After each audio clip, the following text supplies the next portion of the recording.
Today's recommendation is the steak.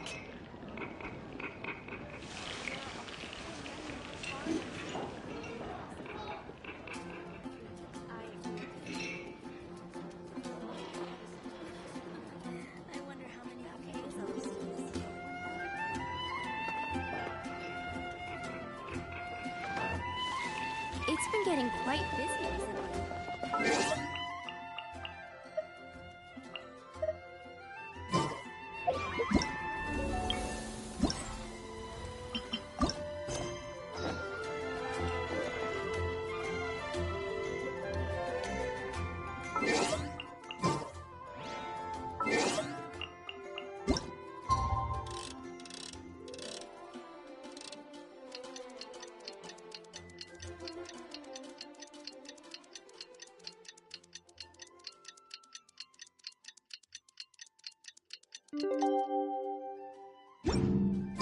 It's time! It's time! Let's go meet Sucrose and Kale at the crafting bench!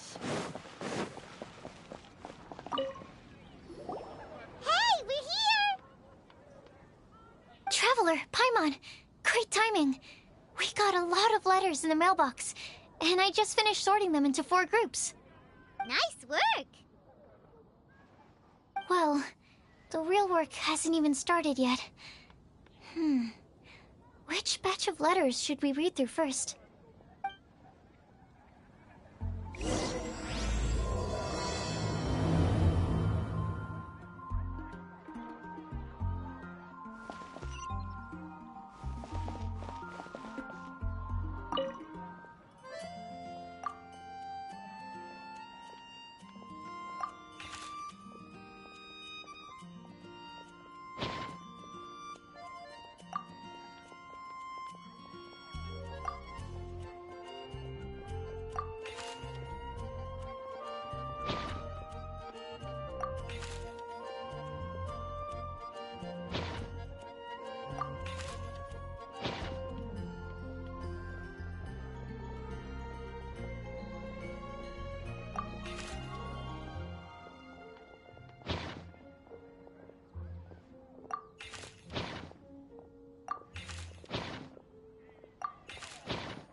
Let me quickly summarize what we found out about a flower that is not of this world. Tainari believes that on closer examination it might be logically paradoxal, while Albedo says that his answer would be better discussed at length in person. As for my answer, I think a clock in the shape of a flower would constitute one that is not of this world. Here's what we've gathered regarding a guide who will never get lost. Mona said that she'd like to join us in uncovering the secret behind the prophecy, while Bennett suggests Fischl, Mona, or the Traveler as potential candidates. Mika didn't submit much, but he did draw a vegetation map for Master Tainari and wrote up a dragon spotting calendar for Sino. Amber also wrote in. She said that she sees herself as nobody's guide, but everybody's friend. As for one who would never lie, Rosaria removed herself from consideration, but both Razor and Sino are willing to support us in our search. Timaeus seems to have forgotten to write to us. And finally, this is what we've gathered on a legend that never ends. Klee said that her mom has a number of friends who like to write storybooks.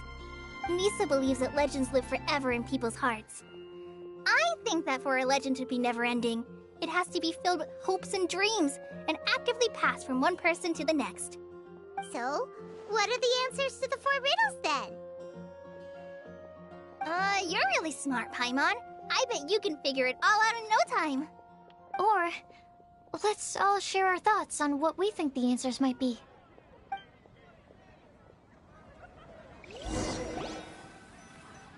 Wait! Wait for me! Oh, Timaeus, what brings you here? I'm sorry, I really am. The time just got away from me and I didn't get around to writing that letter. However, I'm happy to announce that I think I can be the one who would never lie. Huh? This is kinda sudden. Not that we don't trust you, Timaeus, but, could you elaborate a little after you catch your breath? Of course, of course.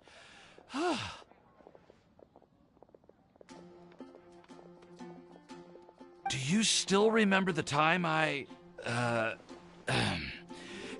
well, basically, she helped me out a lot with my research into potion making once, and, well, we've stayed in touch through letters ever since. Wait, so Ying-Er is the girl from Liyue that Sucrose mentioned earlier?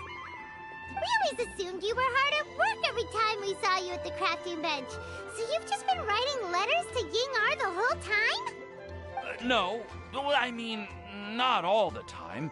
I've done some work too. And anyway, our correspondence covers a lot of serious topics, like perfumes, potions, alchemy. Anyway, a few months ago, I made a vow to the heavens that I will be true to myself and never utter an insincere word until the day that I've managed to win Miss Ying-Er's heart. So, at Star Snatch Cliff, you were picking Cecilia's as a gift for Ying-Er? Well, that's right. The Cecilia flower is said to represent a once wayward heart transformed by the power of love. I couldn't think of a better flower to give than that. I know full well that Miss Ying-Er is far more knowledgeable than I in both the ways of the world and the ways of our craft, but I thought I should make the effort for once and put myself out there.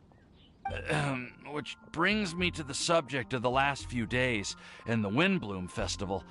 I thought it was time for me to invite Miss Ying-Er to Mondstadt. But yesterday, Albedo told me that Sucrose has been working hard to help another girl achieve her dream. Huh? And when I went to take a look at our roster, I saw that she'd done my remaining work for me. I feel incredibly guilty. I've been spending all of my time in my own fantasy world while everyone else has been bending over backwards to help other people. How could I ever hope to be worthy of Miss Ying-Er's love if I'm so selfish? Oh, Timaeus. And that's why I've decided to join you. But then what about Ying-Er? Yeah. Haven't you been planning this for over a month now? You said you were gonna invite her to Mondstadt. Well, yes, I did mention in my letters that I'd like her to visit, which is why I just sent her another gift with my hand-picked Windblooms, along with a handwritten letter. I explained that a matter of great importance has presented itself to which I must devote my full attention for the time being. As soon as it's resolved, I'll make haste to Liyue to pick her up in person. I made sure to package the gift and letter with the greatest care. All I can do now is hope that she'll understand. Point being, please know that I sincerely want to support you in this endeavor. Plus, I think I'm an honest person. As far as I recall, I don't think I've told a single lie in my life. Well, you certainly convinced Paimon with that speech. Don't worry, Timaeus. We won't let your determination go to waste. Thank you, Timaeus. Ah, thank you, everyone. I promise to do everything I can to help. Okay, so it looks like we found our one who would never lie. Great! Let's keep it up. On to the other three.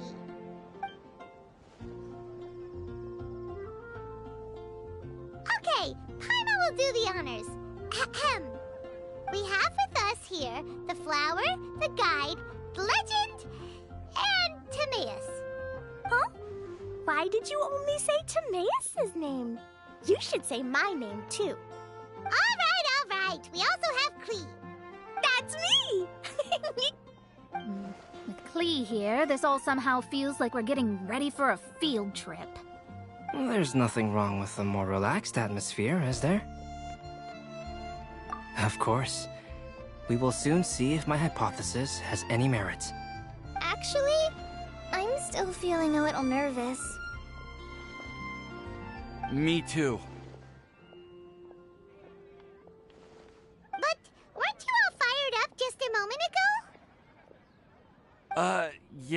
you're right.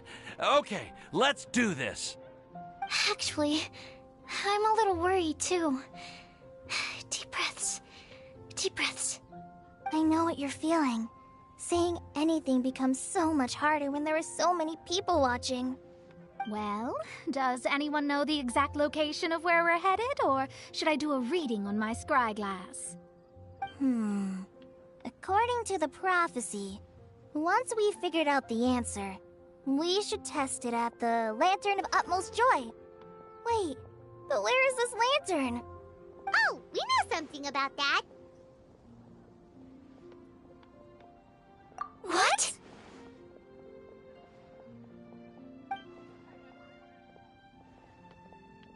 Wow, that's amazing. You really know how to do everything under the sun. Then we'll let you lead the way. This is it! We're off to find the sacred location of the Lantern of Utmost Joy!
According to the map, it should be somewhere around here.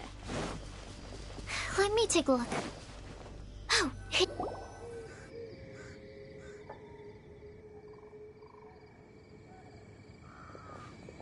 Aww. I don't see any lanterns here. Now that I think about it, the prophecy didn't say anything about what the Lantern of Utmost Joy actually looks like, right? Maybe we've overlooked something? Traveler, are you trying to figure out something else from the paper?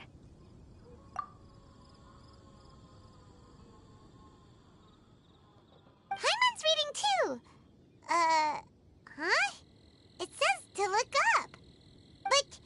But there's nothing above us. The wind didn't trick us, did it?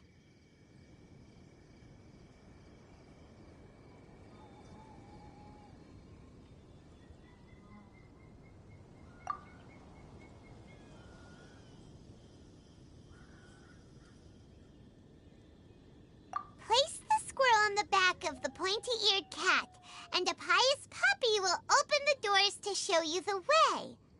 Huh. Paimon read the whole thing out loud, but nothing's happening. Look! Look! The wind is blowing! What a strong wind current. Let's ride it up and see where it leads us. Huh? We'll have to fly up there? Can someone carry me with them? Here.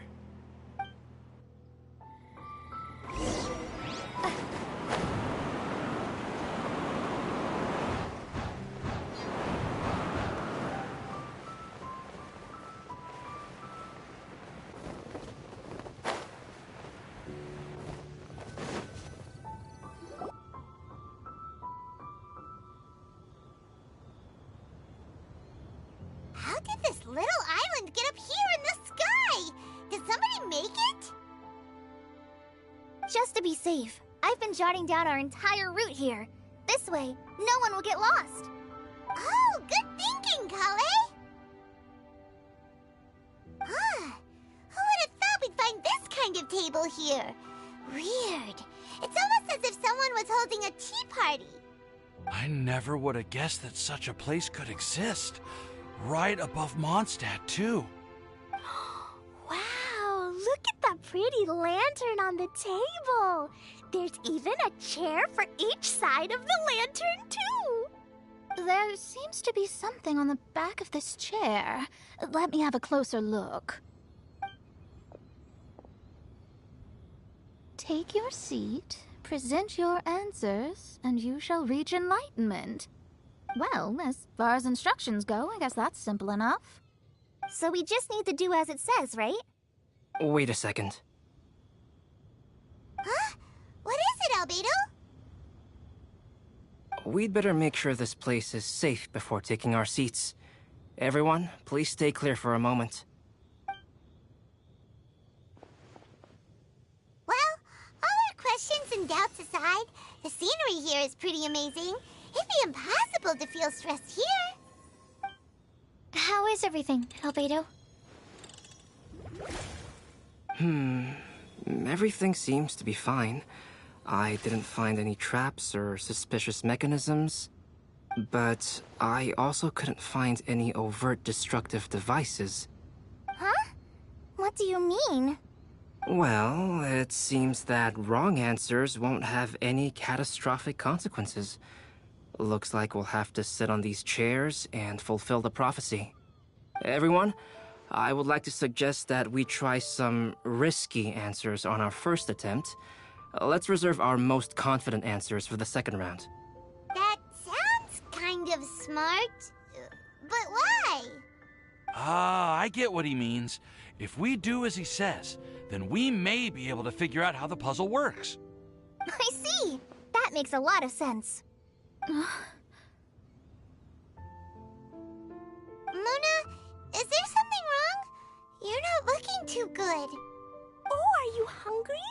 I brought some snacks. Thank you for offering, Klee, but that's not quite it. While Albedo was checking just now, I gave my scryglass a spin hoping to find some information. But there's a strange aura to this place. It's almost as if someone has been staring at me as soon as we stepped foot in here.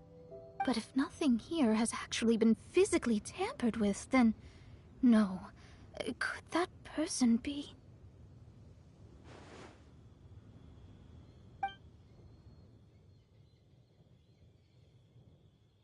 What do you mean, Mona? Who could it be? Never mind. It's not like I've got any proof. Don't leave us on the edge like this, Mona. I'll just do what Albedo said.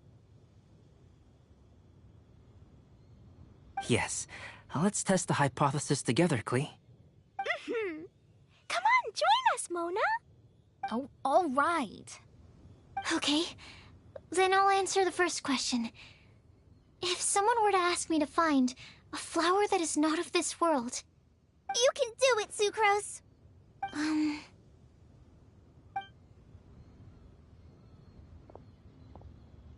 Then I would fetch a tetratanic sweet flower. All right, I'm up next. My part of the prophecy is to find a guide who will never get lost. Kali, I hope you found your answer. My answer is that I will be that guide. For a long time, I have been guided by others. It's taken me a while, but I finally made it to where I am today. Although I still haven't made a name for myself, and I'm still quite immature, I would still like to put my name forward. Because I would like to become a guide that can help others. I want to help others the same way Amber, Master Tainari, Sino, and everyone else helped me. Now it's my turn to pass on the gift that I've been given. All right, it's up to me to answer the third part. I'll submit myself as one who would never lie. Although I've never really had any other virtues or talents, I'm confident that I've always been an honest person. I'd like to thank everyone, too, for giving me this opportunity to validate myself. And last but not least, I will answer the final part of the prophecy. There's no tale more befitting the title of a legend that never ends than our fates as human beings. Wait, the lantern just lit up! Whoa! All four sides of the lantern are Kale, could I ask you to stand up for a second? Oh, all right. Huh? What's going on? Why is it lighting up regardless of who's sitting in the chair? Didn't it say we have to answer all the questions correctly? It's pretty clear now, isn't it? We've just proven that there is no right answer for this prophecy. No right answer? But how could that be? Although the instructions had come from an old and enigmatic prophecy, it is in fact nothing like the ancient mechanism that we had all imagined it to be. I believe the lantern only serves as a simple signal. And to think, I never expected you to actually find this place. What? There's someone else here? We meet again, traveler. Hey, you're that Outlander we met the other day at Good Hunter. It's all thanks to you that I was able to find this place. Good thing that you were too preoccupied with the prophecy to notice someone tailing you from the shadows. Oh, is that so? Then, why do I spy yet another person following in your shadow? Wait, really? There's no need for pleasantries. You should know I'm here for you. Is it just because I'm a visitor from abroad? I was there when you snuck your way into Marjorie's place. So you had your eyes on me even then, huh? That was 2 whole weeks ago, you know. It's hard not to notice you when I'm on duty every day. All right. In that case, I'll admit it. I was the person who slipped this prophecy into the storybook. Huh? But why? Then, does that mean this wasn't a real prophecy after all? Don't worry. Even though you probably have plenty of reservations about me, you can be sure that the prophecy is genuine. In fact, many of you here today may have heard the code name of the one who left the prophecy to me. She hailed from an ancient assembly of powerful women, each of whom used a single letter to signify themselves. Make sure you like and share, please. It seems that power was indeed left behind by the old hag after all. Ah, so you're B's student. It's an honor to meet you. I am Scarlet, the successor of Jay. Well, what are you talking about? It's a long story, but I'm not quite sure that I'm the best person to tell it. Since you've all spent so much time and energy trying to decipher this prophecy, you must also be very interested in the secret behind this lantern, no? The lantern has already been lit. Now then, please allow me to disturb your happy peace. Huh. Why did this little thing just light up? How strange. Hello? On the other side of the lantern. Can you hear me over there? Mom? Oh, I hear many youthful voices. Madam, I am Scarlet, the successor of Jay. Oh, since we've last gathered, Jay's successor has already become so reckless and bold. Unbelievable. Wait. Why are you talking just like the old hag? Old hag? Who would dare say that? Is that Mona? Who are you? Who dares imitate my master? And what of imitation and mimicry? It has always been a fool's errand to mimic and learn from humanity. Aunt Alice, I'm here too. Mom, why are you trying to talk like other people? So I see everyone's here. Well then, my warmest greetings, everyone. Miss Alice, why would you... Well, it's been many years since this lantern last lit up. You can't blame me for thinking that one of the old friends from my youth may have decided to catch up again. Why she sounds so coy all of a sudden? And if I recall correctly, we left this lantern in the care of the Animo Archon Barbados. You must be commended for uncovering an artifact entrusted to the god of wind himself. Tell me, are you sitting around my beloved tea party table? It's a really long table. Oh, so you are. I suppose this means even the Animal Archon has granted you entry to this place. Was all of this Scarlet's doing? Wait. Paimon's completely lost now. So what was this assembly you were talking about earlier? Oh, Miss Alice, would it be all right to leave the explanation of that to you? Well, you should be rewarded for making it all the way up here and activating the lantern. Now then, let me tell you a long and ancient story. Ever heard of the Hexenzirkel? As the spooky name suggests, it's a secret society. Once upon a time, it even challenged the Animal Archon himself. But he replied, "Let us make music, not war, and resolve our conflicts through song." From then on, the mages would only ever convene in the woods, in the skies, or on the edges of cliffs. At these tea parties, they discussed their stories and secrets and resolved their differences, as the tea and cakes bore witness to their pledge never to fight amongst themselves. Yesterday I snuffed out the life of my beloved. He had grown old and was extremely sick. He loved me dearly, so I took his fate in my hands and ended his pain. I'm raising a son. Of all the children I had, he's the only one left. But I suppose that still makes me a mother. My lifespan is nothing compared to yours, so I wish to leave you with my storybook. Actually, maybe you can pass it on to your children one day. Oh, this looks interesting. Let me scry. My dear sisters, we mustn't let prophecies threaten our bonds of friendship. Even the most frightening witch was once a little girl, and growing up can be so tough. Sometimes we all need to vent our troubles to the wind.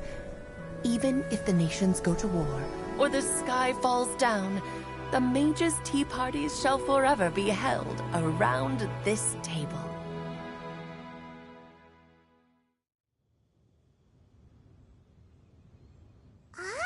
So this is where the legendary mages held their meetings.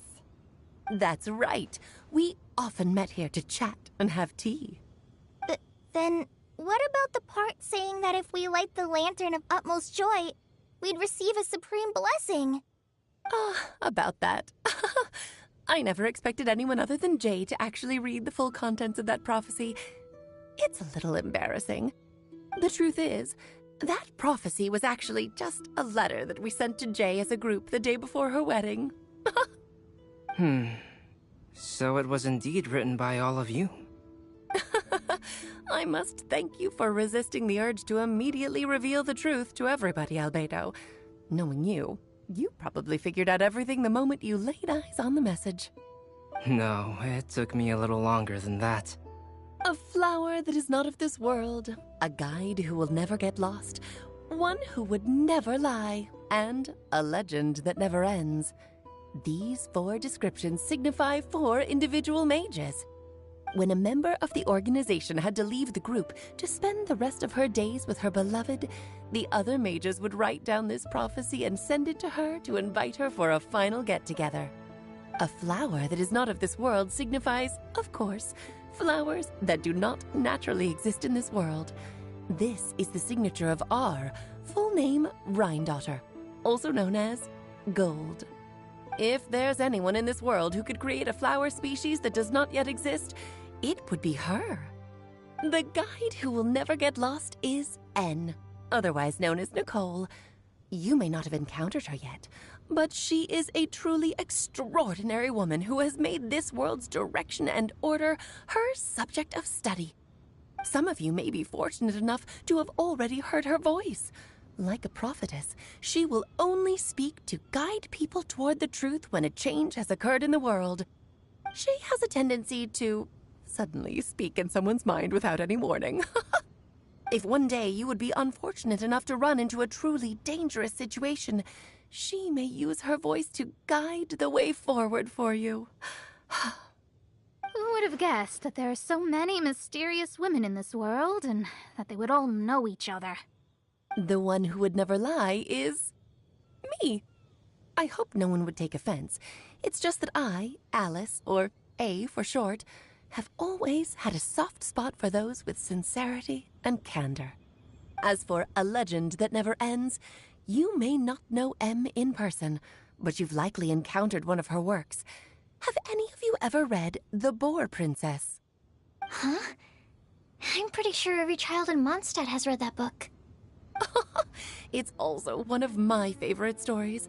M was an exceptional human writer who used her prose to teach me the meaning of grief. Don't you think such a person would deserve a seat at the mage's table? Paimon's getting more and more lost. It may sound hard to believe, but I can attest to everything that Alice has said. Jay was also a mortal who aged and passed on, leaving her title to her students and followers. Alice, you've never acknowledged any of Jay's successors. It's now been centuries since the first of us took on her mantle. I've always wanted to meet you. Do you also want to become a mage? Title aside, I think I'm more interested in the meaning and purpose of the Hexen Circle. I used to think that the Hexen Circle was a group of women who could control the very fate of this world. But now, I've seen for myself that besides Jay, many other ordinary people were also among you. Do you think less of us now? No, not at all. My interest has been piqued, and I'm now even more drawn towards the idea of becoming a mage. You're right. I've never acknowledged any of Jay's successors, but you are different. You are much more fascinating than any of your predecessors. Oh, has someone finally piqued Aunt Alice's interest? Now is not a good time, Scarlet, but as soon as I am able, I will seek you out for a meeting. I want you to tell me all about Jay's married life back in her hometown. So the mage who received the prophecy letter from all of you was Jay? She left the Hexen Circle after getting married? Precisely. There was only one way the letter could have been interpreted.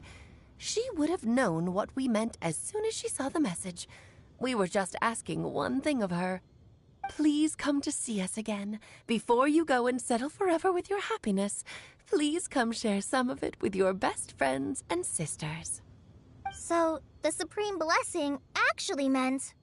All journeys are fleeting and will eventually come to an end. What will give us the most fulfillment and happiness in the end are those who will greet us at our journey's destination. Dear child, I believe you can also understand what I am talking about. We women will always have many troubles and encounter pains and frustrations that will keep us up at night. But no matter how hard things may become, we will cross mountains and oceans to see our best friends again, regardless of how many years have passed or how far the distance may be. As long as we can be with our beloved friends, our hearts will be filled with joy. To us mages, that's what being supremely blessed is all about. Oh. I still don't get it, but I do know that all the mages are Mom's best friends. If you ask how I see it, the Hexen Circle is just a group of ladies that I spent my youth with. Anyway, I'll introduce some of the other members to you all later. I still have a few things to attend to, so this will have to do for today. Bye, Mom! Todoko says bye, too! Goodbye, darling, and farewell to all of our other friends as well. I'm sure we'll see each other again. Oh, now that I think of it, isn't it getting close to that time of year? Yes, it's Windbloom again, Alice. It's also a special anniversary date. I'm sure you still remember. Yes, I do remember now. It was on this day many, many years ago that Jay tied the knot. Ah, just in time for the Festival of Love and Freedom. Everyone, please enjoy this year's Windbloom Festival to the fullest.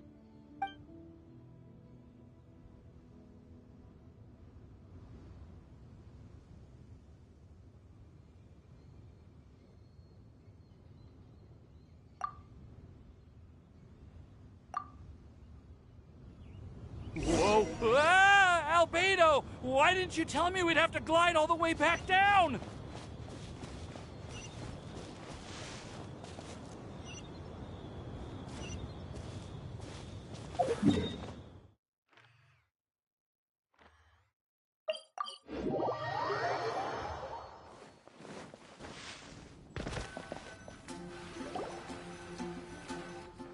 Oh. Are you okay, Timaeus? I'm fine, I'm fine. I'm just a little glider sick, that's all. You may want to look into getting your own gliding license when you have the time. It might prove helpful to you. Okay. Sure thing. It sounds like you've still got something on your mind. Why don't you tell us? We're all happy to listen. It's nothing, really. It's just... Well, Alice's story was really interesting and romantic. I won't argue about that. But still, the whole thing wasn't quite what I was hoping for. Of course, I didn't actually expect the supreme blessing to be real, but... Don't say that. None of this was your fault, Timaeus. Honestly, it's more on me for having agreed to be the Wimbloom Festival Special Ambassador. Had I not asked for everyone's help... If anything, it should be my fault for finding that prophecy. Oh, no. I didn't mean to blame the two of you either. I just feel like this whole adventure didn't really end on a high note, and we also didn't really get anything out of it. But I'd say we still learned something new. Well, that aside, Timaeus, you still need to go to Liyue to apologize to Yingar, right? Do you want Kale and I to accompany you? Oh, Miss Yingar. Well, I mean, I just really don't want her to get mad at me.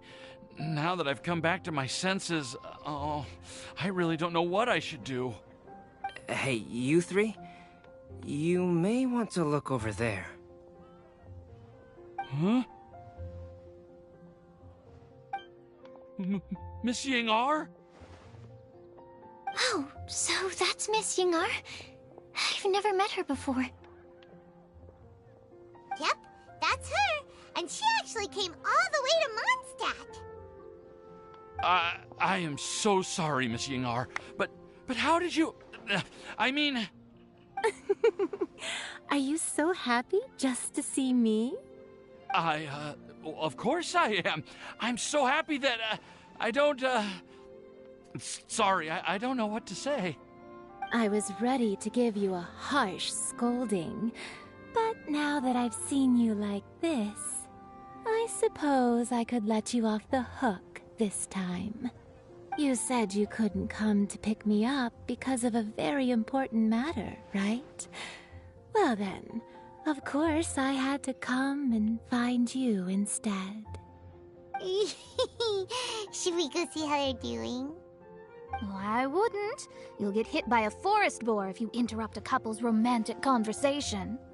Oh, really? We'll just leave them alone then.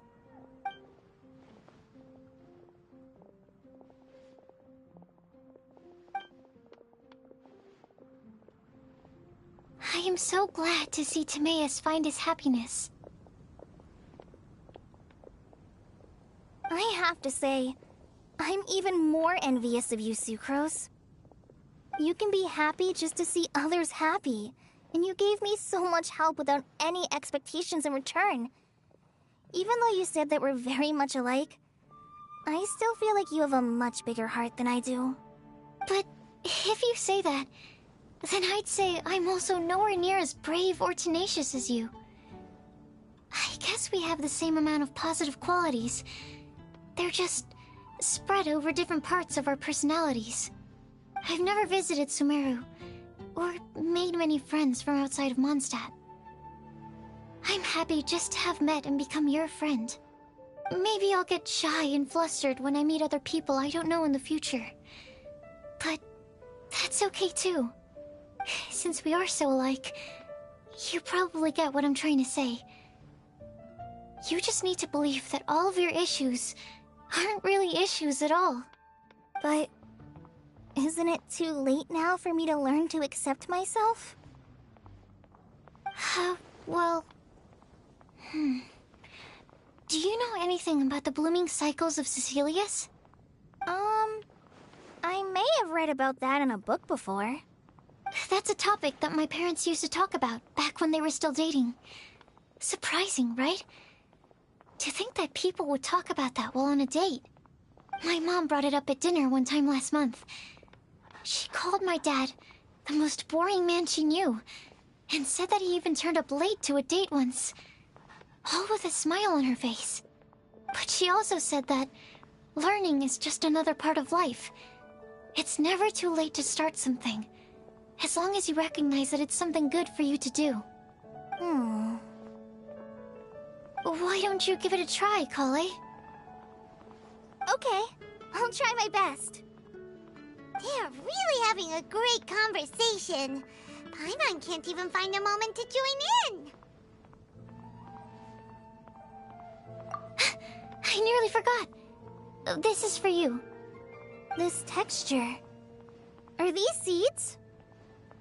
Yep. I believe I mentioned my sweet flower research to you before. These are the seeds of the sweet flower cultivars that I've worked on.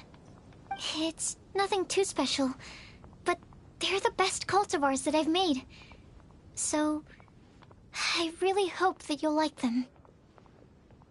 They're super sweet and easy to grow and keep. I'm also submitting them as my wind blooms for this year. I wish that the Animo Archon could also see how lovely they are. Thank you. I'll plant them in the Avidia forest and take good care of them. Kale, please take these notes with you. I've heard that you've been working hard on your studies, so I've prepared some study materials for you at Sucrose's request. Feel free to look through them whenever you can find the time. Mondstadt's doors will always remain open to you. Thank you so much. Really, I don't know what to say. I'm just really happy. Sucrose, now's your chance. Didn't you want to collect a breath of joy? You're right. I almost forgot. Kale, can you exhale once into this test tube? I will save this breath of joy and use it in my research. Oh, really? May I? Of course.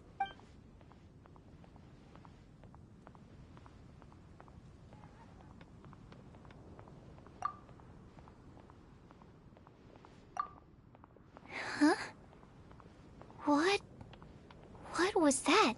It was like a little cloud of happiness, but now it flew away.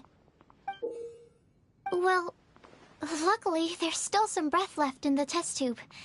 I'll seal it up for now. I'll keep working on it and let you know as soon as I have any breakthroughs in my research. Yeah, you can write to me. I'll be sure to respond as soon as I receive your letter. Oh, it looks like you found a new pen pal. Master Tighnari! Cyno! If your friendship was forged in a test tube, does that make you test friends forever? That's it. I think you've ruined Sumeru's reputation in Mondstadt beyond all hope of repair. All that matters is that I've enjoyed Mondstadt immensely. The dragon here possesses a majestic form. Oh, that reminds me. Traveler, this card back is for you. Cyno wanted you to have one for yourself. If I had to guess, I'd say he probably wants you to use it if you challenge him to a duel. I'm a master of the game. Do you dare challenge me? Can you believe this guy? Huh. Let's knock him off his high horse. Wait! I've got something to give you, too. Huh? Kale has a gift for us? Yeah! I figured I should follow local Mondstadt customs and prepared a few small things themed after the Windbloom Festival. I made these bookmarks from Sumeru roses at the hotel. I want to give them to Amber, Master Tighnari, and Cyno. During Windbloom, Mondstatters offer flowers to the people most important to them. You three are family to me. But Tainari said that we're not anything like an academic family. He would... Well, in this case, we can consider ourselves as regular siblings. And that should be just fine. I agree. Oh, and here are some Padisara seeds as well. These are for the Traveler, Paimon, and everyone else from Mondstadt. Whoa, are these really for us? So, are these your chosen Windblooms? Mm-hmm, one of them. Both Padisaras and Sumeru roses are my Windblooms. Although they're not native to Mondstadt, they are the flowers that can best express my feelings. I want to give them to the people I feel thankful for. To those who I wish to accompany as we greet more seasons and future Windblooms together. The real blessing in life is when you are surrounded by people who you'd miss day and night, and who you'd want to see even if that meant crossing mountains and oceans to do so. I'm so happy to hear you say that. Sucrose, do you see that cloud over there? Huh? Doesn't it look just like your test tube?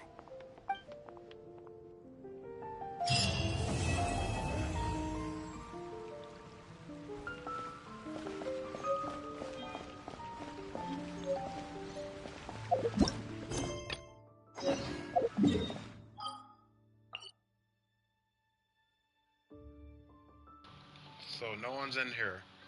Man, I'm so underrated.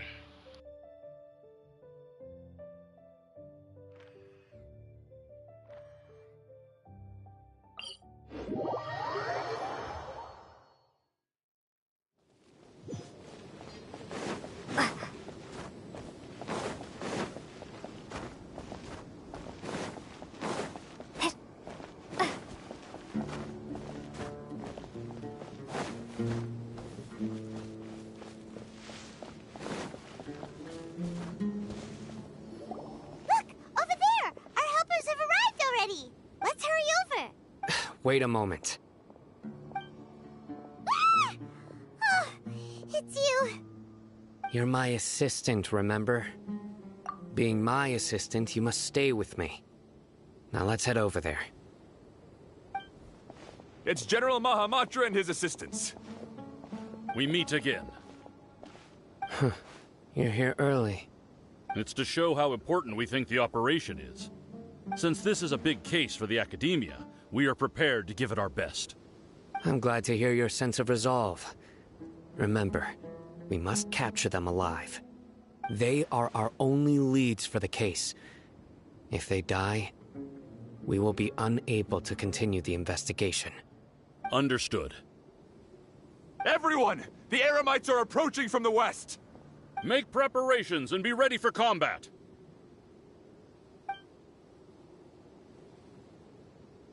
Halt! Oh? What a warm welcome! What do you want? Judging from those shiny weapons in your hands, it seems like you're not interested in a deal. Rahman, the Academia has caught wind of your smuggling and illicit sales.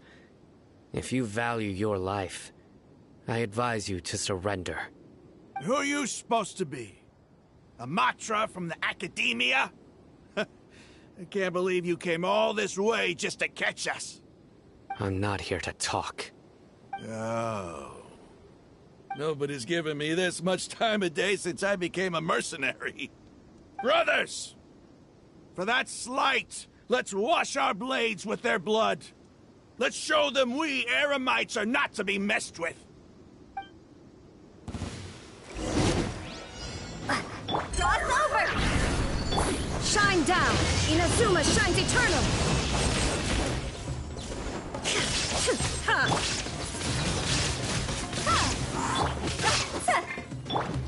Grant us your blessing! Yield! Prepare to be blown away! There is no escape!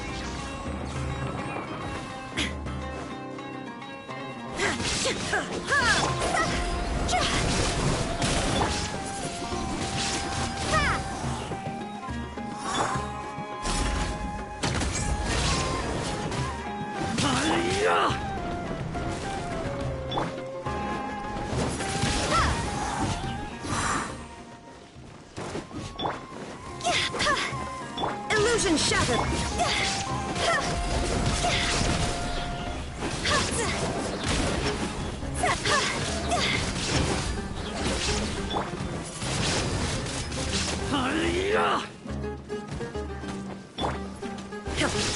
Shine down!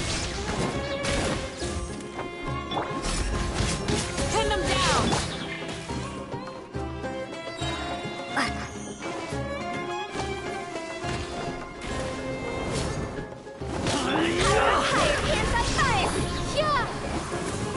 There is no escape!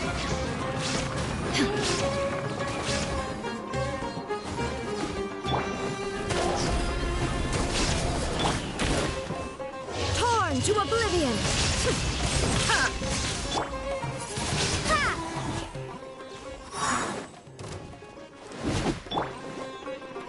Hear my breath! Shine down!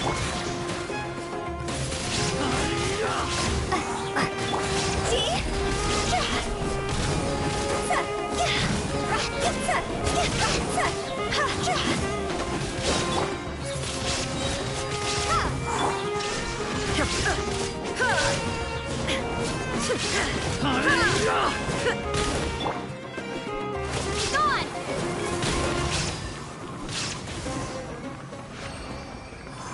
It's over.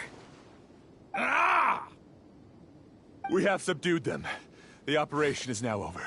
All Aramite mercenaries and related personnel in the area have been arrested. Ah, you pitiful Dendro Archon dogs! You'll regret this! I'm afraid you'll regret— King Jeshred will curse you, and you will all! Silence! Oh, Restrain them and take them back to Caravan Rebot. Count their numbers and send them to the Academia as instructed by the General Mahamatra. Yes, sir!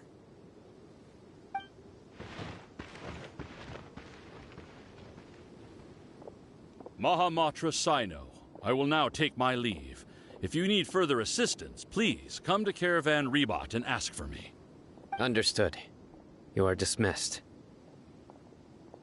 There they go. Let's talk elsewhere.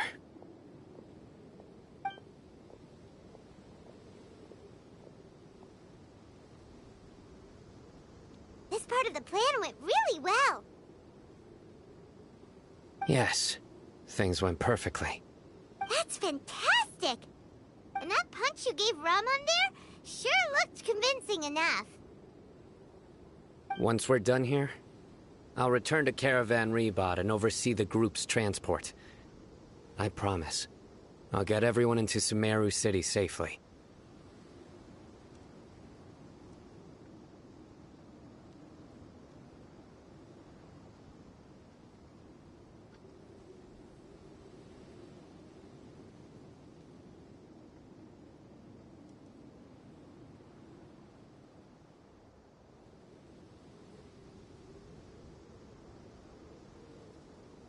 Yeah, you're the reason why everything went so well.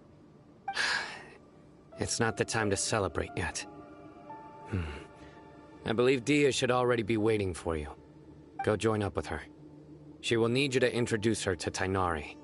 Speaking of which, is it really okay for us not to share the full plan with Tainari? What if he'll feel miffed about it and refuse to work with us? I have a very close relationship with Tainari. Given how well we know each other, I believe my message alone should be enough to bring him to our side. He knows I won't make jokes about things like this. If we need help, Tainari is the best option. Get ready for the next phase of the plan. Don't keep them waiting.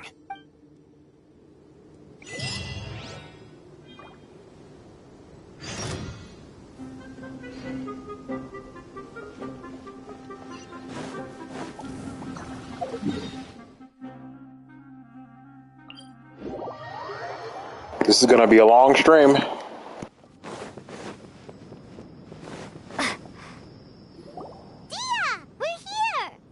It's about time. Didn't you say our part of the plan is the most important of all? And here you come rolling in late. In the time it took you to get here, I already did 5 laps around the place, downed 7 drinks, and even did some clothes shopping. Sorry. We didn't mean to keep you waiting. I just wanted to fix your attitude and rub it in a little. After all, you took your sweet time getting here, and we've got important stuff to take care of. I just like seeing that serious look on your face. Alright, I'll stop. All joking aside, I'm glad you're here. Let's get moving and take care of this as soon as possible. But where should we start? Our responsibility is to get a status update on the Fatui Harbinger known as the Doctor. We need to make sure he won't get in our way when we rescue Lesser Lord Kusanali. Dealing with an institution that controls all of Sumeru is already hard enough. If the Doctor were to crash the party, it would be next to impossible for us to achieve our goals. Yeah, we sure don't want him showing up. Ooh, he really gives Paimon the creeps. Right? Hearing his name just reminds me of those stuffy old geezers in the academia. I'd rather not have to deal with someone like that.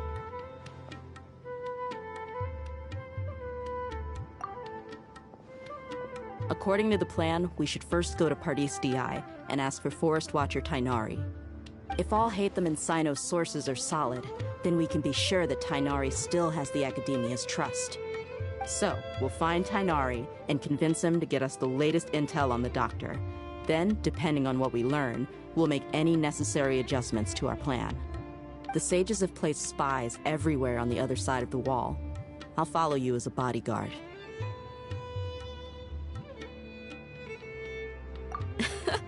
You should be honored. I don't offer my services to just anyone you know. But Paimon thought mercenaries would do anything for Mora. That's certainly true. But when multiple employers are vying for your services, you should always go with the best offer. Let's see. If I were to charge you a bill, I guess I can apply a discount. How much more do you want? Paimon's not sure we can afford it. How much do I want? Hey, how about paying me with a smile? What do you say? I haven't seen you smiling much recently. If you ask me, someone like you must look lovely when they smile. Come on, give me a smile so that I can be less worried. Looking good! I hope this pretty smile will become our lucky charm. There are many kinds of smiles, but only a truly joyous one can bring blessings to others. Let's consider this smile a down payment for our future victory. Let's go. It's time to pay a visit to Pardis Di.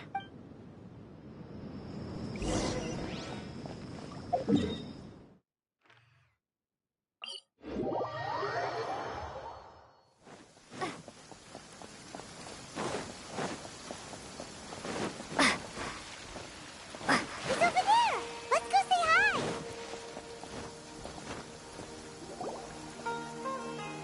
Tainari! Ah, Traveler, Paimon. And you are? Hey there. This is our friend Dia. She's an Aramite mercenary. A mercenary? You must have some big news for me. It's something really important. Please help us out. All right, then follow me.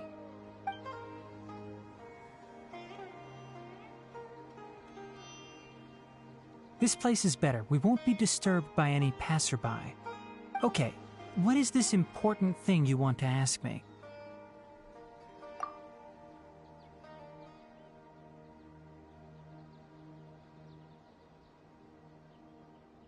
The Doctor, huh? He's that strange-looking Fatui Harbinger with the mask. Paimon thinks he has blue hair. Yes, I know.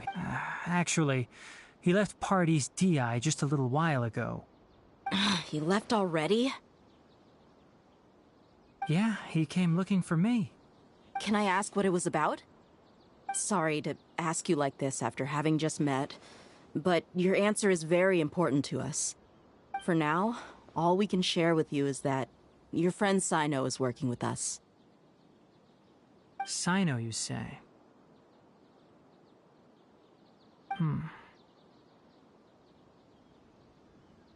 I see. So that's why he hasn't been at the Academia. Okay. I will answer your questions and will assist you any way I can. You don't have to tell me everything that's happened. Sino's name really does work wonders. You're not even a little worried that we might have made it all up? Despite having just met you, I can sense that you're the serious type. Between you, the Traveler, and Sino, none of you strike me as the type that would conspire to deceive me. You don't need to tell me anything you don't want to. I'll also get straight to the point. The Harbinger you mentioned came to me because he wanted to take the scholar Hypatia away with him. Hypatia? Why would he want her?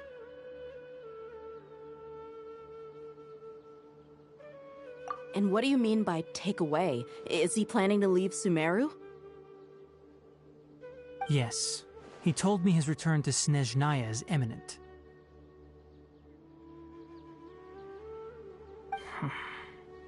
Indeed. Otherwise, we could have perhaps talked a little more. I was just about to set out when I remembered something important. To that end, I made a final trip to Pardis Di. Let me ask, have you been taking care of a scholar by the name of Hypatia? Your sources are accurate. No doubt because you recruited many informants. But you're right. Hypatia has indeed been receiving treatment from me. Forgive me for asking, but how's the treatment coming along? Given the way you're asking, I assume you have something to say. Since you asked, I'll be frank. I would like to take Hypatia to Snezhnaya. It's incredibly difficult to transfer a patient. As a scholar yourself, shouldn't you at least be aware of this? Oh? I can't believe your utter lack of faith in me, to the point of even questioning my general level of knowledge. How unbefitting. Well, you're the only one who's ever made such a request. I have my ways of keeping her safe during the journey. In addition, I can also promise that under my care, Hypatia will receive the most advanced and effective treatment. I will personally supervise her treatment and see to her recovery. Would that be agreeable to you? Hypatia was born in Sumeru and remains a scholar of the Academia. Her situation has not become dire enough to necessitate her transfer to another nation. Transporting her to Snezhnaya is risky, and the potential benefits are unknown. As the person currently responsible for her treatment, I cannot possibly sign off on this transfer. Your suggestion is rude and reckless. I'll pass. I don't know much about the doctor, but after talking with him, I realized that, just like many other scholars, he possesses an aura of arrogance that I've come to detest. It's not so much that he's looking down on others, but more that he's so confident in himself and his abilities, to a point of near insanity. I would never refer a patient to someone like him. I prepared myself for a protracted battle of wits, and was really surprised to see him just give up on the topic. Still, his reaction really concerned me.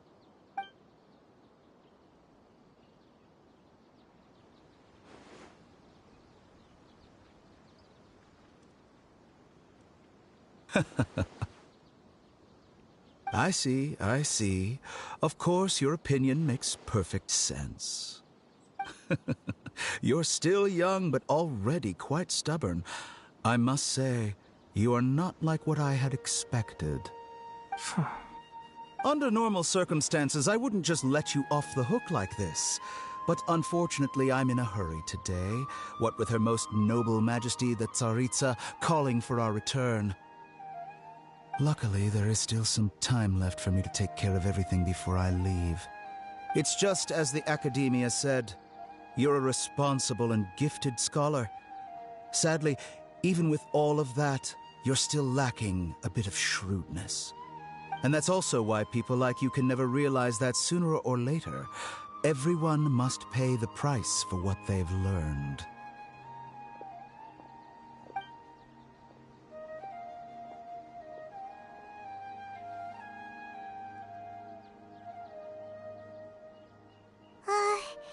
Paimon can't help but feel like he's hinting at something unpleasant.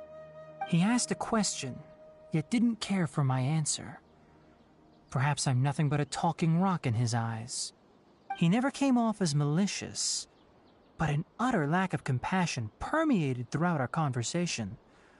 From his tone, I can sense that he's always looked down on others. I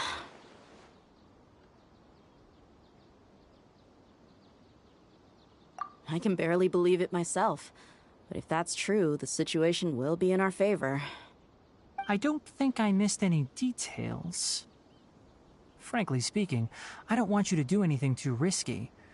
Now that you know a little more, it should be easier for you to stay safe.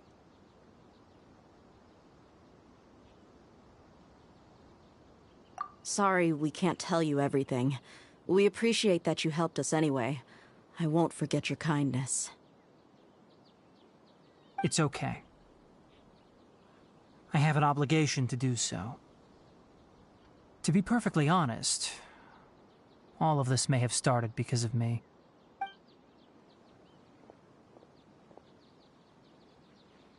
Recently, my master wrote several letters to me, asking me to return to the academia and assist him with his research. Hasn't he already asked you several times before? Yes, but there's something off about this most recent batch of letters. The handwriting and tone are both familiar, but some details have been omitted.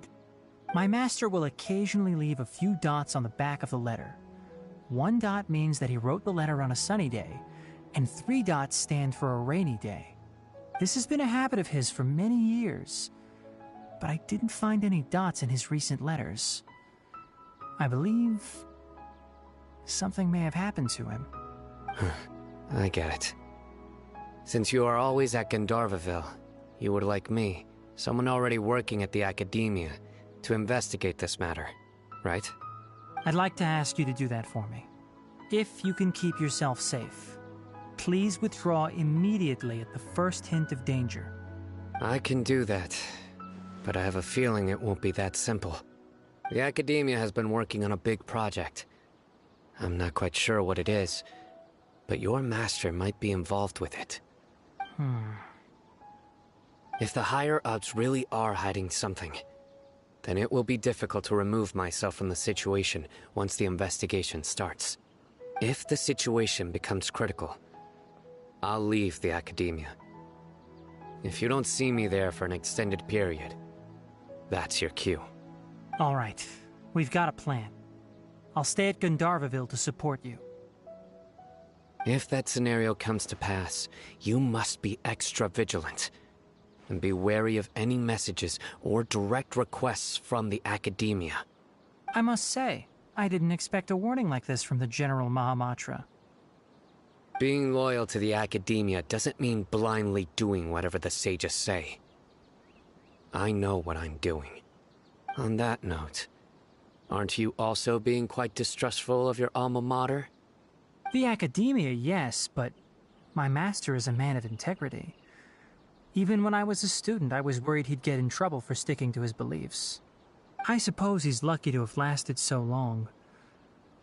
But in the end, it still caught up to him.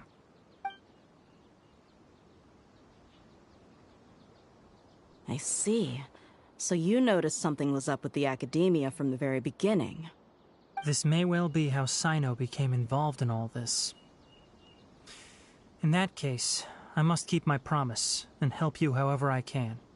Also, if you run into Sino again, please help me pass on a message to him. Trust your own senses and experiences. I think this may be something he needs to hear right now. Okay, we'll find a chance to tell him. Thanks. Right. Now let's go hunt down this Harbinger. Oh, by the way, which way did the doctor go when he left Pardis Di? That way. Gotcha. Thanks so much. We'll be on our way.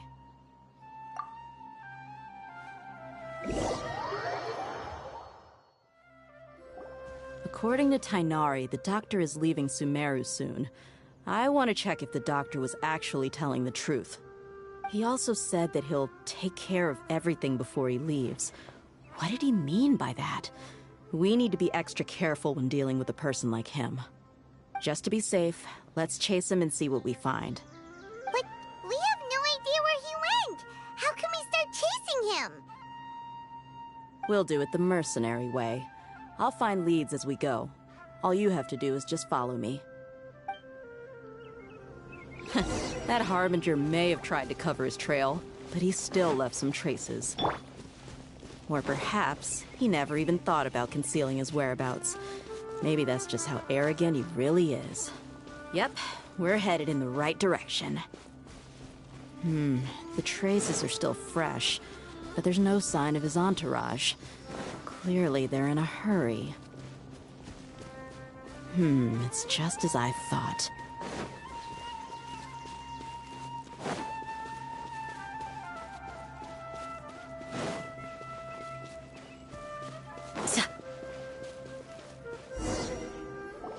We can stop here.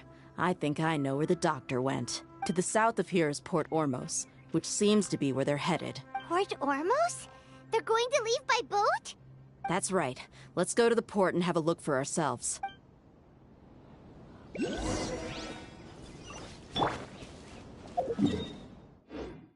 Windblade! I'll keep this close.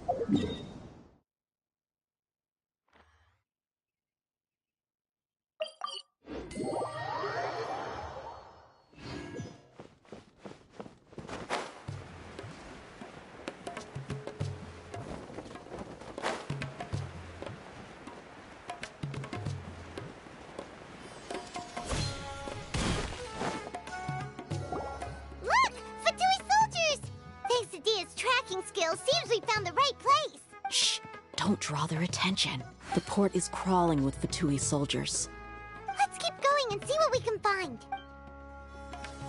Now this is a proper farewell ceremony for a Snezhnayan Harbinger. The Lord Harbinger is leaving. I've still only seen him once or twice. I used to hold a position in our homeland. Look! Fatui thinks the D is tracking... Shh! Don't drop. The port is... Let's keep going and... Now this is a proper farewell ceremony for a Snezhnayan Harbinger. The Lord Harbinger is leaving. I've still only seen him once or twice. I used to hold a position in our homeland, and back then, the doctor spoke in a very different way from the way he speaks now. Maybe the way people talk in Sumeru has rubbed off on him? It's always like that when you spend too long away from home. When he gets back to Snezhnaya, perhaps it will also take him some time to get used to the life there again. Huh? But, sir, that can't be right. No, I remember it like it was yesterday. Both his expressions and tones are now very different. Also, for some reason, he seems like he's all smiles now. You must be mistaken. Nobody's supposed to look happy when they're on a business trip.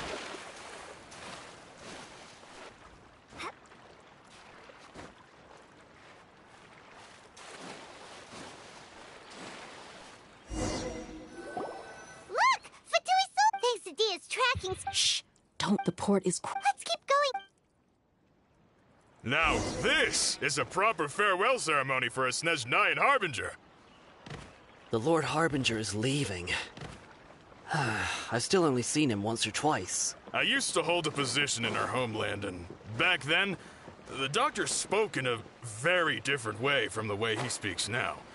Maybe the way people talk in Sumeru has rubbed off on him?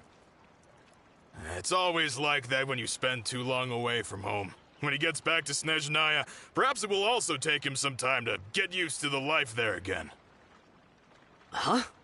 But, sir, that can't be right. No, I remember it like it was yesterday. Both his expressions and tones are now very different.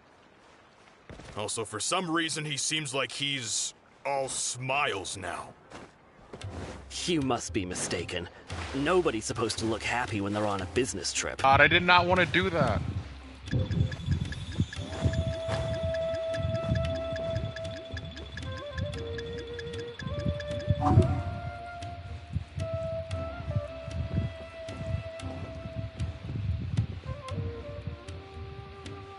The doctor is on that boat. So he told the truth after all. He is actually leaving Sumeru. Let's get closer and find a place to hide so we can observe him.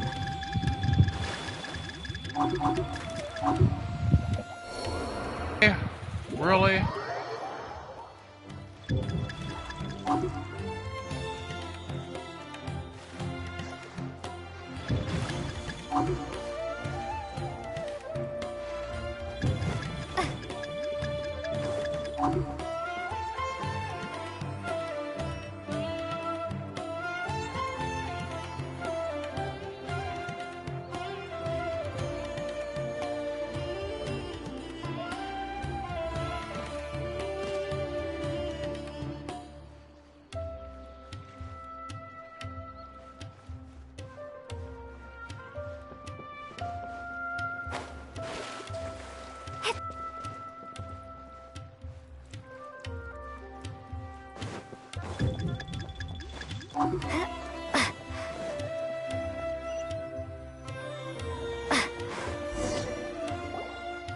This place will do. We can hide here while we keep an eye on the boat.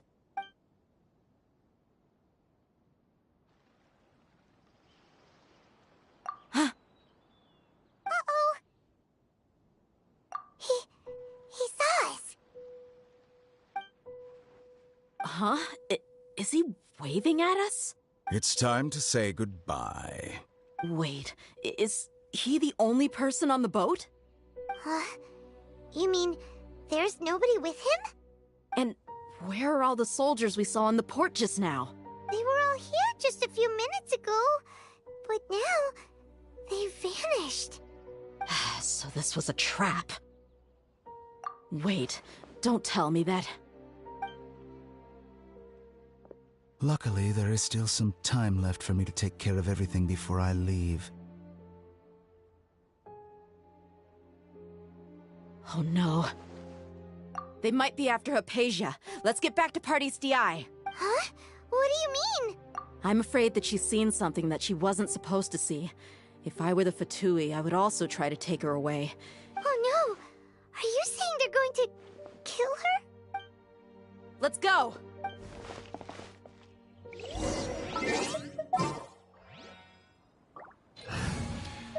For the Balladeer fight, let me get my...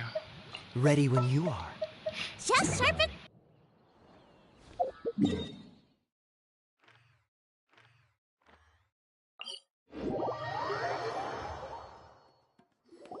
Pardees DI is not a place you Fatui can just show up and do as you please. I believe we've already made ourselves quite clear. Our superior gave us permission to search for and collect medicinal herbs in Pardees DI for research purposes. But you've been in Sumeru for some time already. I find it coincidental that you chose to only come here today. Even the Grand Sage himself may not have the right to question our research, much less an ordinary scholar like yourself. I've done my duty to inform you. Don't make things difficult for yourself. It would seem that my words have fallen on deaf ears. You can keep trying to deny it, but coming to Pardees DI now? I'm pretty sure you're not just looking for herbs. With all due respect, your baseless speculations will only lead to unnecessary trouble. Well, you only have your Harbinger to blame. He knows nothing about keeping a low profile. I may be staying at Pardees DI as a scholar, but that doesn't mean I'm no longer a forest watcher. It is still my duty to protect the peace and safety of the scholars who have contributed so much to Sumeru. Then it seems our conversation has hit an impasse. No one will lay a hand on you, Hypatia. Not on my watch. Tighnari! Are you alright? I'm fine. These Fatui have really crossed the line. Time to teach them a lesson. Cool it.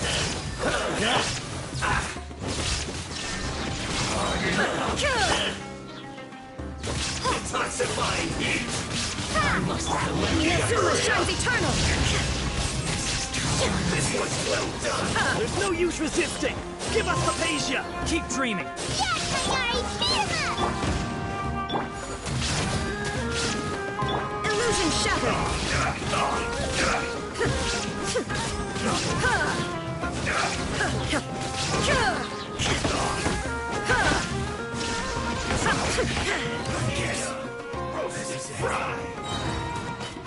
Don't get frostbite.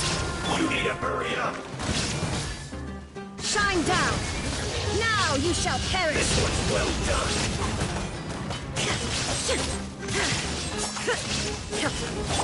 You need to hurry up! There is no escape!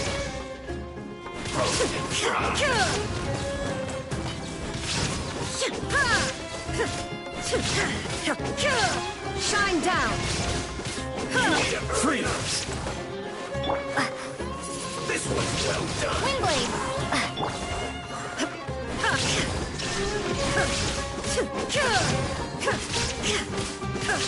You need to hurry up! Cool it! Fry! Illusion shattered! You need to hurry up! The doctor's orders are absolute! Yeah? You've been someone's lapdog for so long that you don't know anything else now!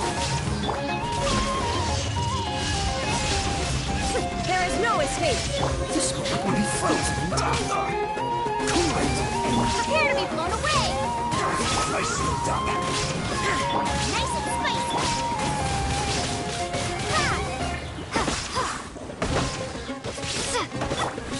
Shine down!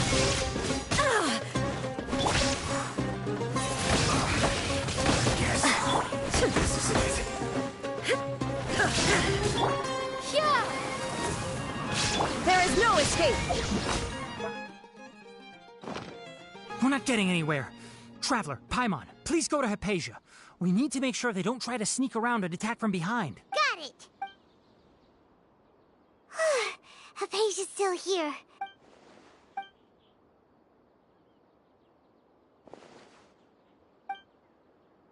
Well, how is she? Oh, that's good.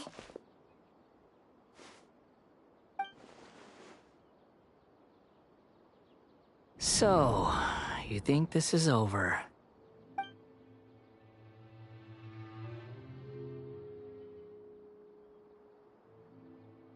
What? The Balladeer is here?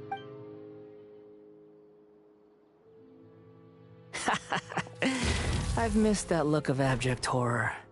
You've given me that look every time we meet. But, where is he?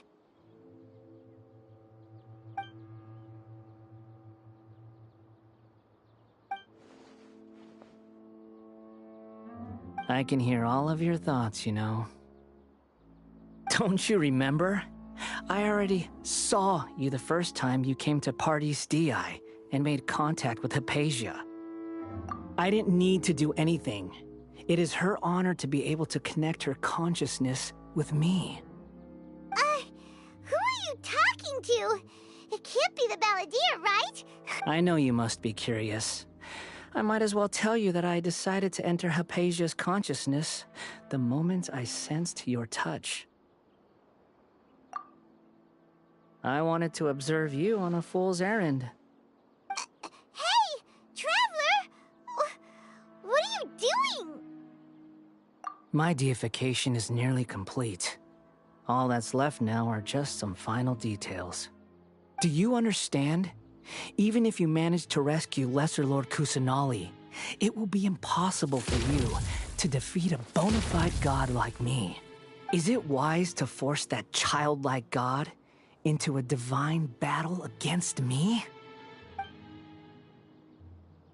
Scholars consider the God of Wisdom to be the sum total of their faith. It's how they can justify reverence for a god as they construct it. But this also shows that humanity's worship of gods is a combination of blasphemy and exaltation. It's truly laughable.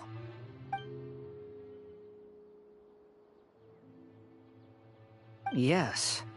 What is it? Yeah, I'm in a good mood, which is why I'm talking to you like this. What do you mean?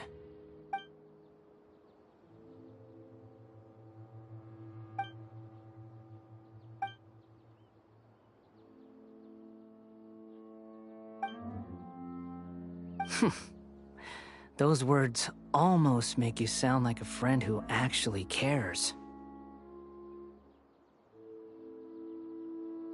But you're wrong. I'm different from all of you. I was born to become a god. My entire life up until this point has just been a meaningless routine. Just think about a sheet of paper. By itself, it holds no meaning. The content recorded on it is what gives it value. All I had recorded down before were some painful memories and boring human feelings. Such senseless drivel should have been erased a long time ago. Indeed, to me, the sight of you fools in your futile struggles is far more amusing. Tell me, just what has this world done for you to protect it with such zest and conviction? I'm connected to your consciousness, so I can hear what you're thinking and sense the depth of your determination. This is a good conversation we're having. So here's a word of advice. Let go of your misguided guardian complex. You know nothing about the truth. It'll be for your own good, as well as everyone else's. Humans are a species that can only find bliss in ignorance.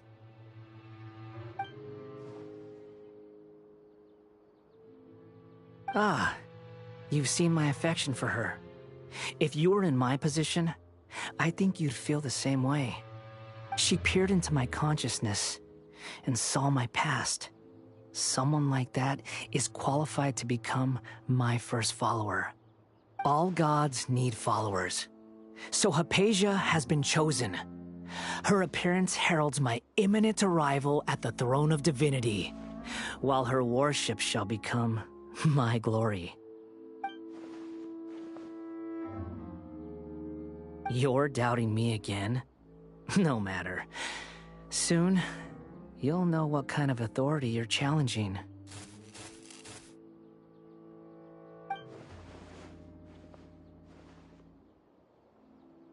Who wants to hurt my devout follower?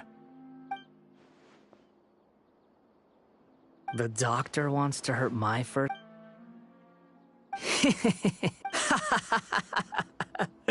How very amusing.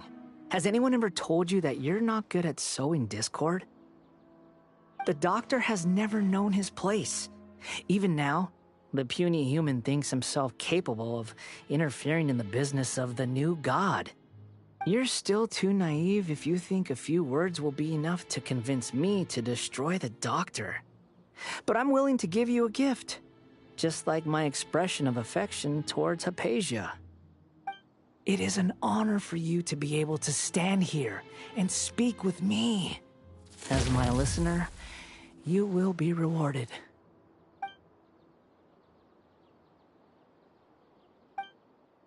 Both good things and bad things can be called gifts. After all, gods have never needed to be reasonable. Ah! Paimon hears thunder!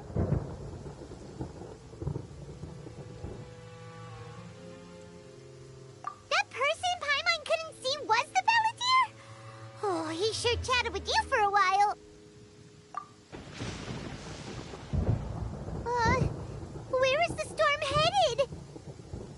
That means anyone outside is in danger! Let's go! Tighnari and Dia still must be fighting!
Pardis Di is not a place you Fatui can just show up and do. I believe we've already made ourselves quite Wait a clear. second, I But can't you've been in leave. Sumeru for. Even the Grand Sage himself, I've done my duty. It would seem that you can keep trying. With all due respect. Well, you Right out of only. the start I over. may be It is still my. Then it seems. No one will lay a hand.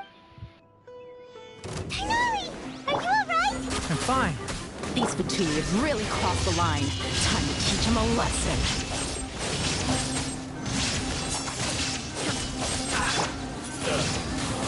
Windblade, at the frying pan.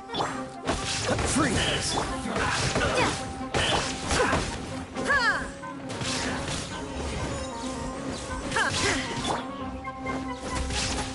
Nice and quick.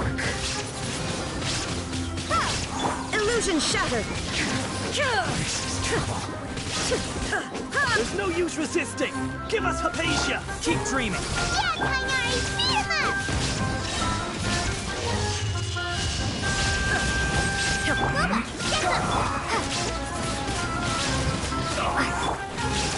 get him. There is no escape. Right. Cool it. I guess this is it.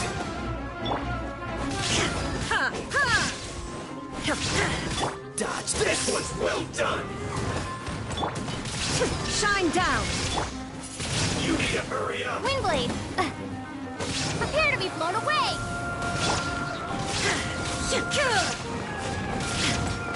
There is no escape. Cool it. You need to hurry up. Ah! Dodge this. Shine down. Inazuma shines eternal. You need to hurry up. This moment will be frozen. This was well done. You need to hurry up. Illusion shot. The doctor's orders are absolute. Yeah? You've been someone's lapdog for so long that you don't know anything else now.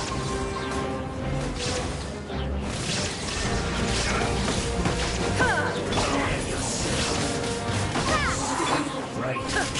Now you shall perish. Quickly. Be gone.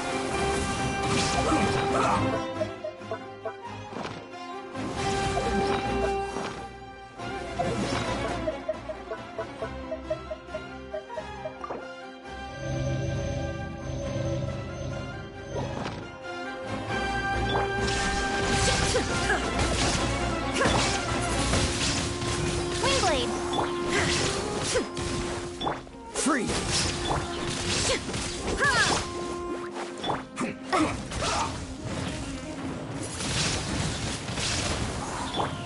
Dodge this. I slipped up. I get. We're not getting anywhere. Traveler, Paimon, please go to Hypatia. got it.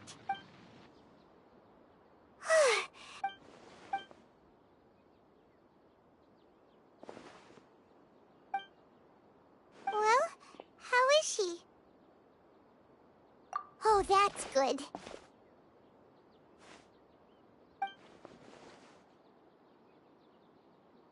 So, you think this is over?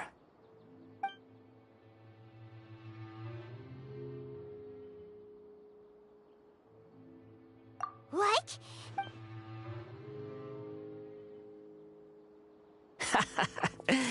I've missed that look of abject horror. You've given me that look every time we meet. But, where... I can hear all of your thoughts, you know. Don't you remember? I didn't need to. I know you must be curious. I might as well tell you that I decided to enter Hypatia's consciousness the moment I sensed. I wanted to observe you on a fool's errand. My deification is nearly complete. All that's left now are just... Do you understand? Even if you manage to rescue Lesser Lord Kusanali, it will be impossible for you to defeat a bona fide god like me. Is it wise to... Scholars consider the God of Wisdom to be the sum total of their faith, but this also shows that... Yes. Yeah, I'm in a good mood, which is why I'm talking to you like this. What do you mean?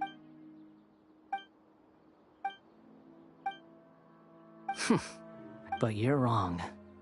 I'm different from all of you. I was born to become a god.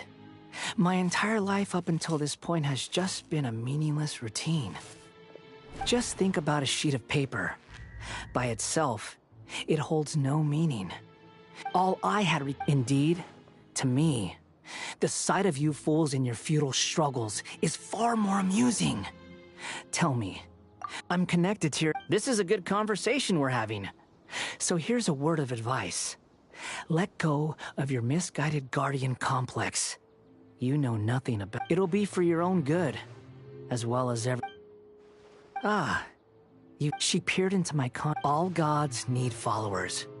So Hypatia has been chosen.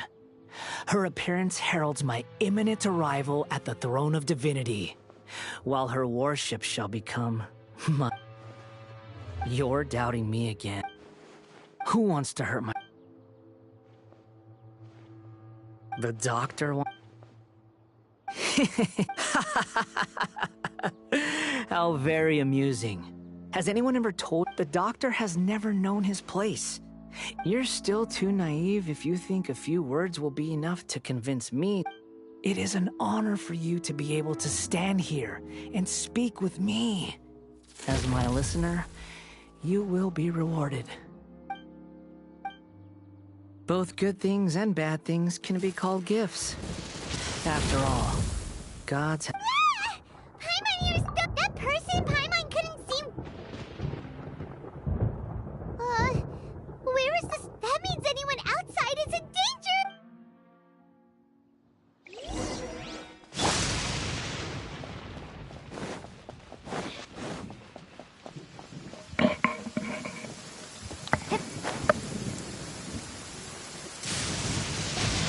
Oh! Have the Fatui retreated? Hey! What happened to you? He's hurt. I'm fine. Don't move. I've seen eremites get struck by lightning before. You need to rest. Struck by lightning? We were fighting, and just as things started looking grim, the weather suddenly became extremely strange. Lightning started attacking everyone. Luckily, there were only two of us, and both of us were nimble enough to dodge most of the strikes. There were a lot of Fatui, though, and they were being torn to shreds by the bolts of lightning. With that, all the Fatui soldiers were forced to retreat. Why are you sorry? It's all right. I'm sure you also never expected this to happen. My wound aside, you look like you've seen something unpleasant. Hey, didn't I tell you not to move? Just in case. Let's...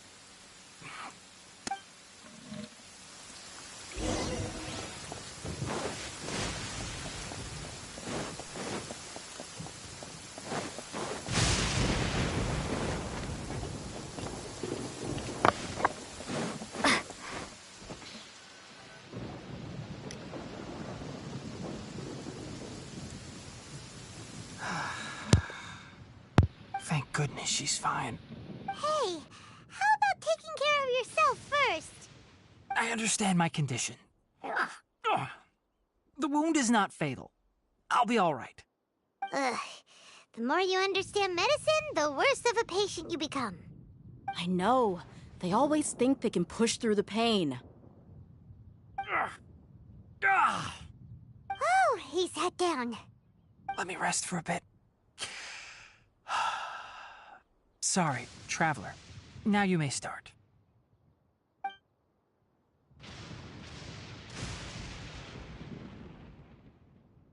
So that's what you were talking to the balladeer about? Oh, Paimon can't believe what he's thinking. The Academia's God creation plan. How ridiculous. That sounds, ambitious, I guess? Anyway, this is all way beyond me. As long as I can enjoy every day with a drink in my hand, tasty food in my stomach, and a good night's rest, that's enough. I'll only work when I have to. I must be the least ambitious Guys, I gotta person make who's one more ever set episode foot of in this. Party's Then I won't DI. stream for this for a while. Don't say that. I might go back to Sonic Frontiers I and haven't stream even something else. thanked you for your help back there. Don't mention it. Well, if nothing else, all this proves that the doctor really did have some urgent matter to attend to and left Sumeru in a hurry.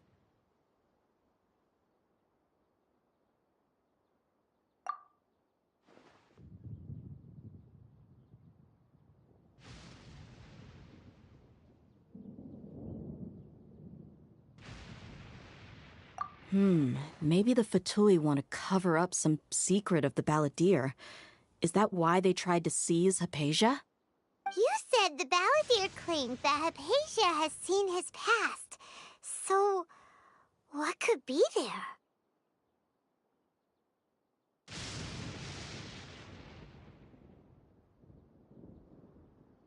Have you noticed? The Balladeer is not happy with the doctor's actions. He thinks the doctor has no right to consider himself as his equal. So, if the doctor was to show up again, would the Balladeer zap him with lightning? Based on what the Traveler has said, I think he would. Having the doctor gone benefits him as well as us. In other words, we've successfully completed this stage of the plan. The doctor is out of the picture now. Yay! That's a big accomplishment! I'm also happy for you. Thank you for the help, Tainari. Make sure you rest up for now. Yeah. All right. Okay, that wraps things up for us here at Party's DI. Traveler, it's about time we rendezvous with the others at the Grand Bazaar. Let's continue to keep a low profile. You can head there once you're ready.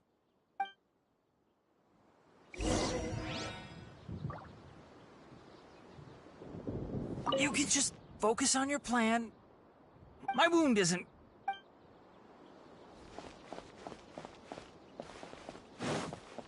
I'm making one more episode. I promise, guys.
All right, everyone is here.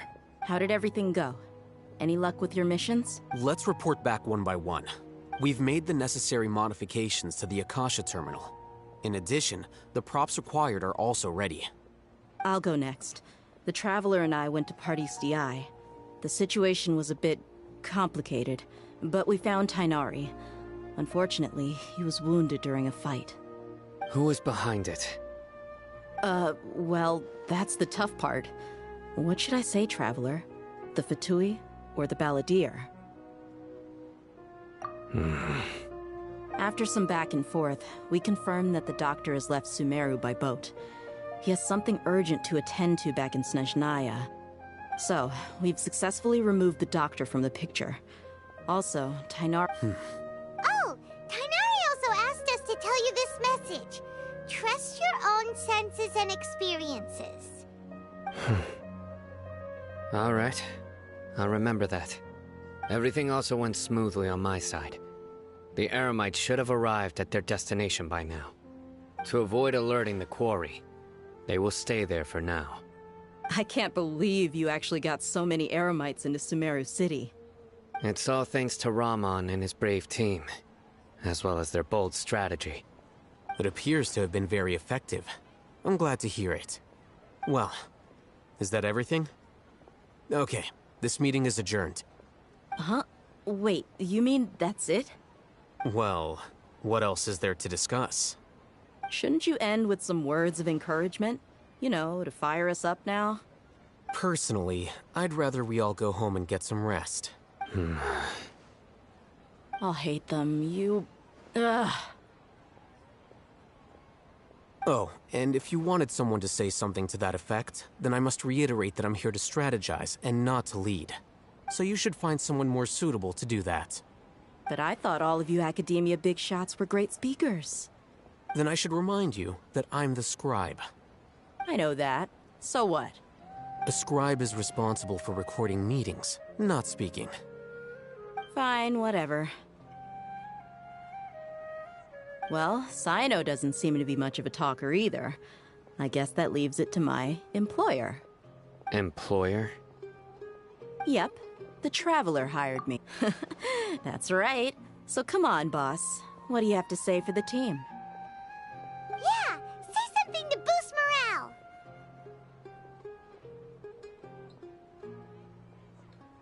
Huh?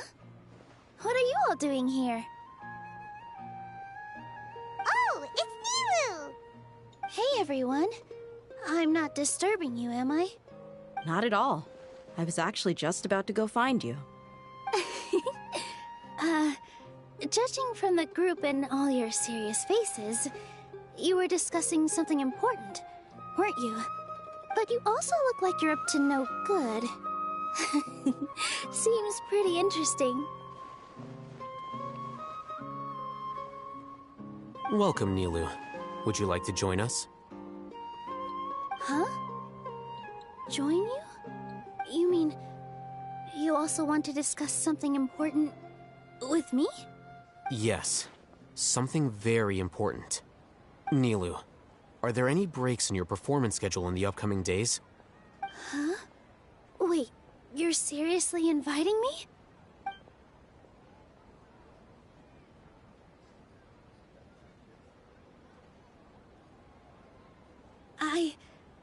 I can't believe my ears. You are truly the bravest and most passionate people of Sumeru, well, that I've ever met. Ahem. Oh, right. The Traveler and Paimon are not from Sumeru, but you are awesome as well. That's right. I must admit that I'm a little scared, but I'll try my best for Lesser Lord Kusanali. If I can somehow use my abilities to help you, then count me in. Remember, believe in yourself. Okay. I'll get my friends at the Grand Bazaar to help us tomorrow. Just remember not to say too much. Be discreet. Yep, you got it. All the preparations are done. Now, can we finally conclude this meeting?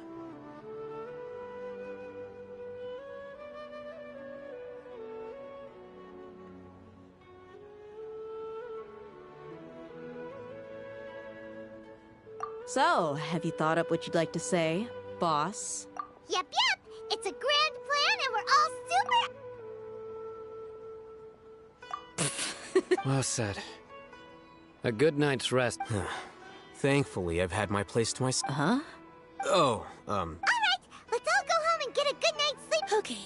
Yep,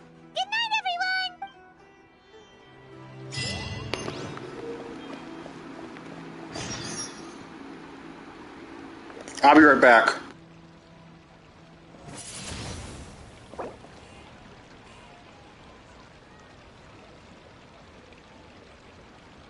my opinion, Shoots is the best stall in the whole business. Dad, let me learn to dance. Life is so dull here.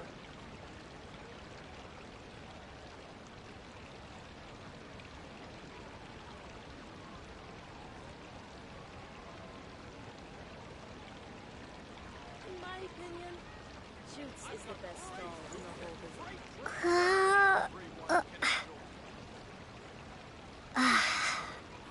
Dad, let me learn to dance.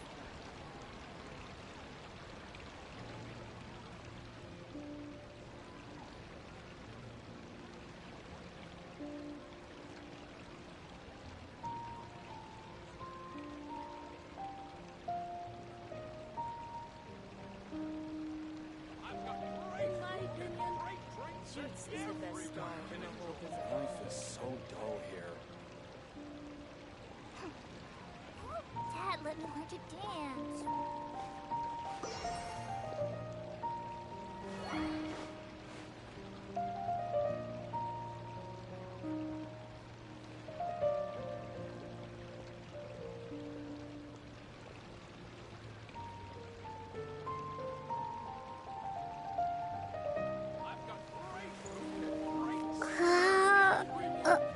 Shoots is the best stall in the whole Dad, let me learn to dance.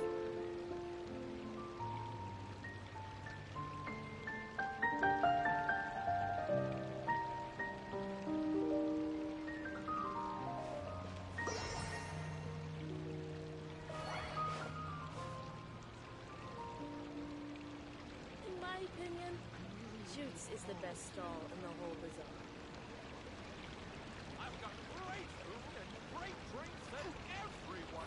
Dad, let me learn to dance.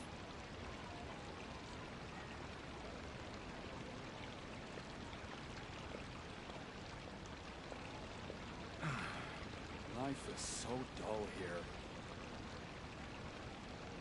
In my opinion, Shoots is the best stall in the whole bazaar.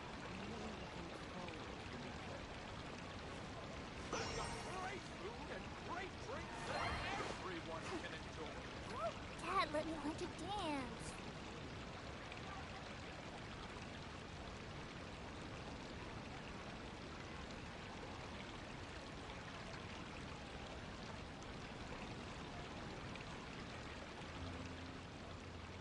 In my opinion, Shoots is the best stall in the whole bazaar. I've got great food and great drinks that everyone can enjoy.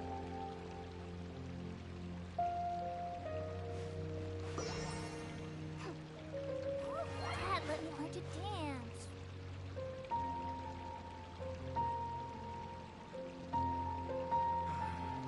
Life is so dull here. In my opinion, Shoots is the best stall in the whole bazaar.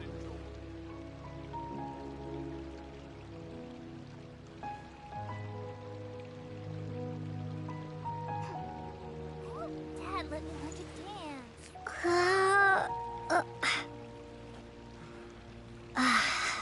dull here.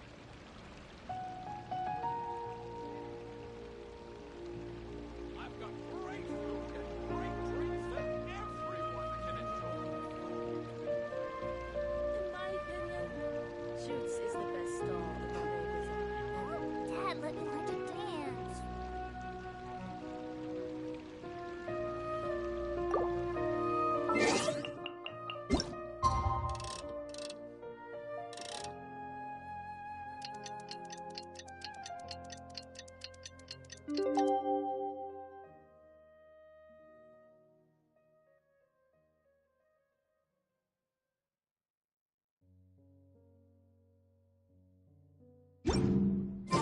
Today's the Academia's Nia Garbaha Day.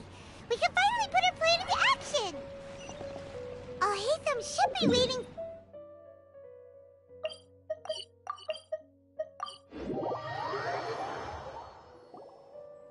Hello, you two. Sleep well? Not really. Paimon got too nervous thinking about today and didn't fall asleep until the sun was almost up. What about you all, Hatham? Naturally, I slept just fine. After all, a good rest should be considered part of the plan, since energy is an important resource. You just want to show off how calm you are. It's crucial to dissipate any tension before we execute our plan. The only thing you're doing is being annoying. Anyway, do you need me to go over the game plan again?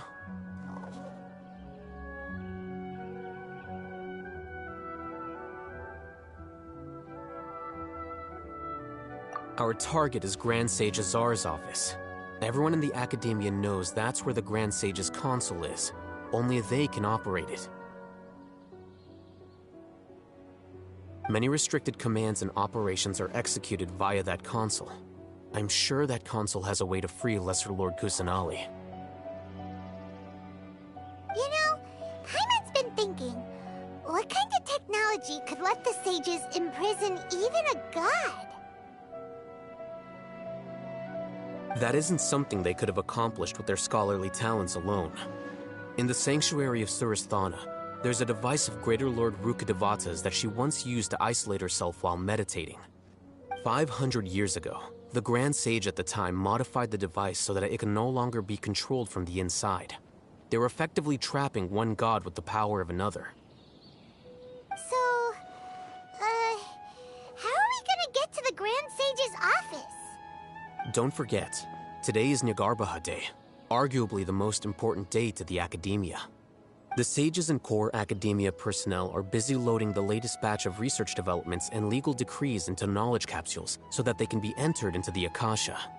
All the Darshan's researchers have their noses to the grindstone, and the Academia's grounds are flowing with all sorts of people. It's the perfect time for an infiltration. When the Grand Sage leaves his office to supervise the entering process, that's our cue to access the console and free the Dendro Archon.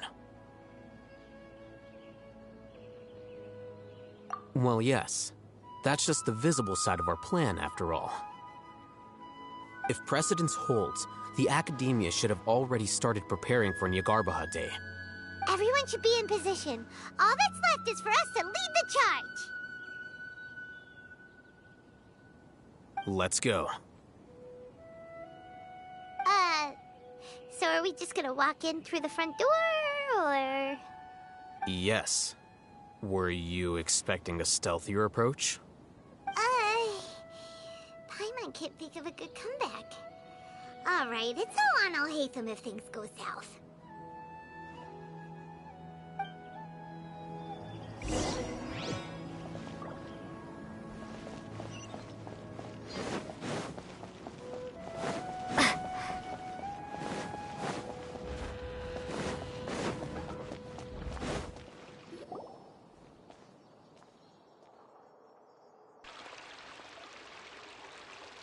Scribe? Please, wait.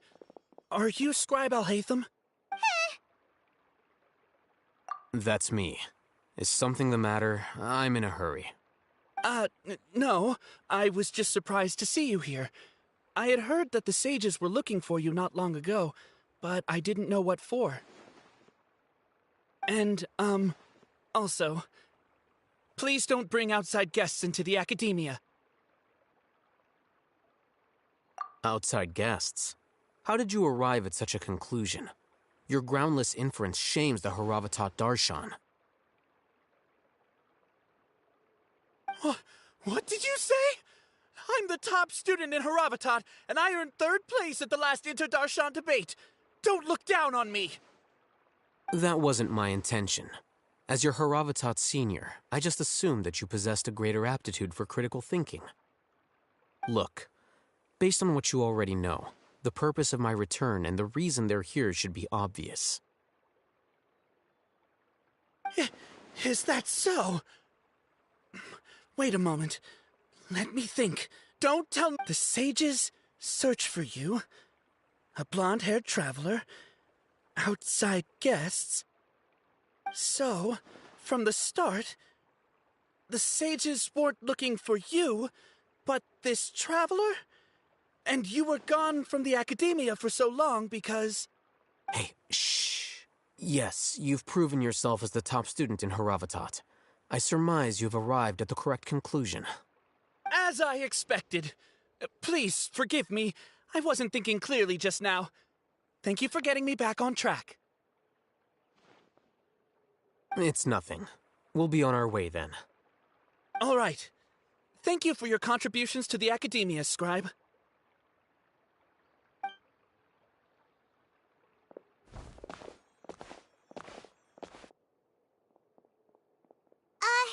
What the heck just happened now? What did he just guess? I'm afraid I don't know either. You have no idea? Mm-hmm. He convinced himself of whatever truth he came up with. That is the so-called pride of a scholar. If someone questions their academic facility, they will instantly feign understanding to keep up appearances. Nowadays, the academia is rampant with this type of scholar. Their obvious farces of intellect only serve to highlight themselves as fools. Wow, so there are special ways to deal with smart people. We don't even need to make up our own excuses. We shouldn't waste any more time. It would be problematic if we missed our window of opportunity. Let's go.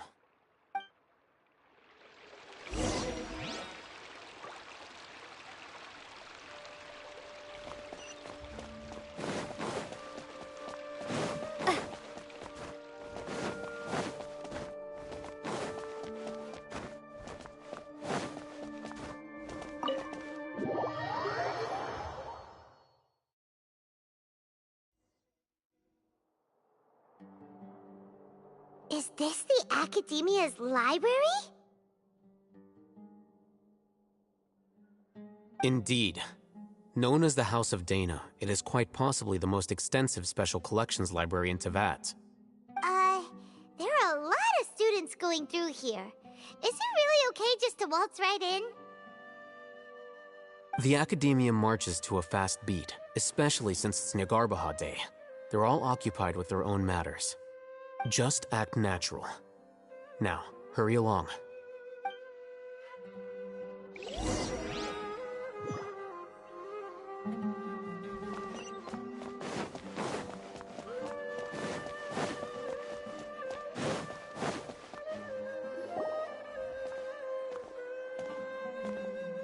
What's this platform for? It's a lift that Academia personnel use to access higher floors. Are we gonna take it then? The Grand Sage's office is up there somewhere. No, not right now.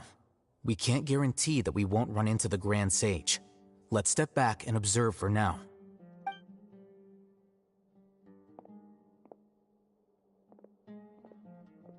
You think the Grand Sage will exit from there? And after he does, we'd sneak past him? Oh, Paimon thinks that's really dangerous. Who knows? However, if we can confirm Azar's current location, our operation will be much safer if we... Allow me to offer you a hint. If you wish to know his location, look behind you.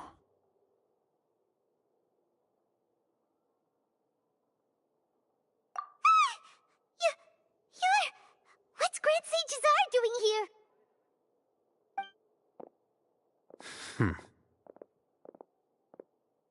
Do not tell me you believed the Academia would not grow suspicious of you after such a prolonged absence, Scribe. An eyewitness had informed me of your whereabouts, so I came to personally welcome you. Grand Sage, I didn't expect you to care so much about me.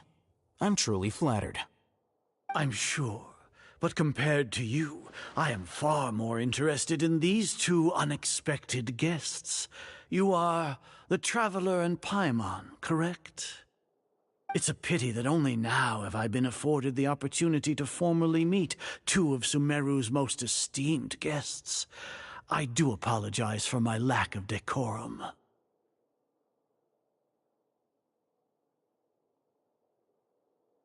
Excellent. You immediately initiated discussion instead of attempting to prepare some perfunctory excuse. You clearly understand the situation at hand, and have no intention of making a reckless stand. The foot traffic here renders this place unsuitable for discussion. Please, follow me to my office.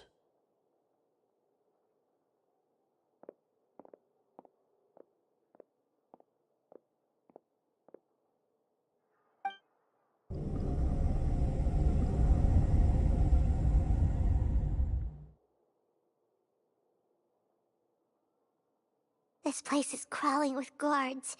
There's no way out for us. All right then, traveler. What did you wish to discuss with me? Today is Niagarbaha Day, so I still have many responsibilities to attend to. There is little time for idle chit-chat before I detain you all. You seem to know quite a bit about our endeavors. If that is so, then you should be praising our great work, rather than using your trivial misgivings in a futile attempt to sway me. Trivial? Then tell me, what do the Fatui want from me? Worthless. Those are all completely worthless. Benefits, divine power. These materialistic words do nothing but debase our great work. Creating a god. Yes, we are using human wisdom to create a god. If humanity cannot attain omniscience and omnipotence, then we shall create a god to reveal them. This is the pinnacle of human wisdom. We shall regain a god's guidance at long last. No longer will we flounder in the interminable void of consciousness and knowledge. Even Irminsul will be freed from its plight. For our nation of scholars, this is the ultimate aspiration. No cost is too great to realize it.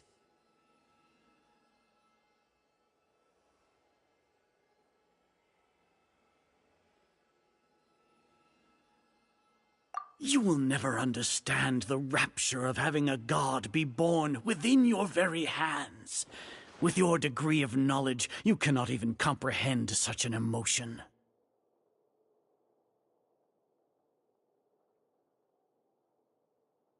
Gods exist on a plane that far eclipses humanity's. Lesser Lord Kusanali. What can she even do? Care for the people? Fend off sandstorms? Fabricate silly fairy tales? These are but child's play for the academia. Does that make us equal to the gods? We are a people favored by Greater Lord Rukadevata. Though I may have personally not seen it, our forefathers bore witness to true wisdom. The ascension of the Lesser Lord has brought nothing but bewilderment to the scholars. They all ask, is that truly what true wisdom is supposed to look like? With that in mind, it is better to keep her isolated in the sanctuary of Suristhana, so our academy will not become embroiled in turmoil. What a pathetic justification! Do you really think that only the super smart or powerful should be able to call them— As per your judgment, Grand Sage, they are indeed dangerous individuals. Not only are they acting against the academia, but their ideologies have the potential to lead scholars astray. Looks like there really was merit in my assignment. Alhaitham? Are you talking about us? Anyway, I've brought them to the academia as ordered, but it took some time and trouble. Oh, that reminds me. Here's the investigation report you had requested. It's a summary of my time spent with the Traveler, an array of information about her ready for your perusal. Alhaitham? So you're still on the academia side! We finally started to trust you!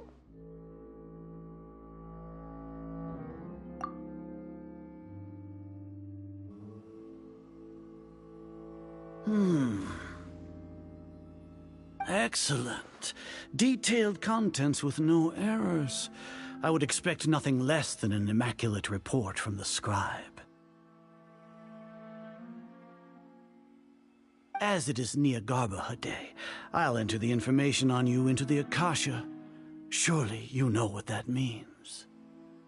We'll be monitored, just like Sino. With the Akasha's calculation prowess, all of your actions will be predicted with an accuracy of at least 98%. Furthermore, your data will be updated in real time whenever new information presents itself.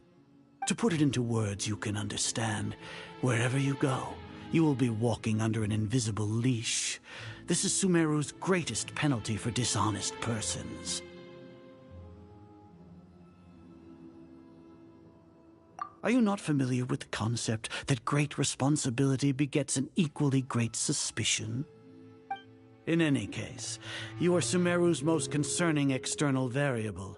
Locking you down will greatly decrease the chance of any undesirable outcomes coming to pass. You're despicable! Despicable? Perhaps from your perspective, but I suppose you had mentally prepared yourselves for this, no?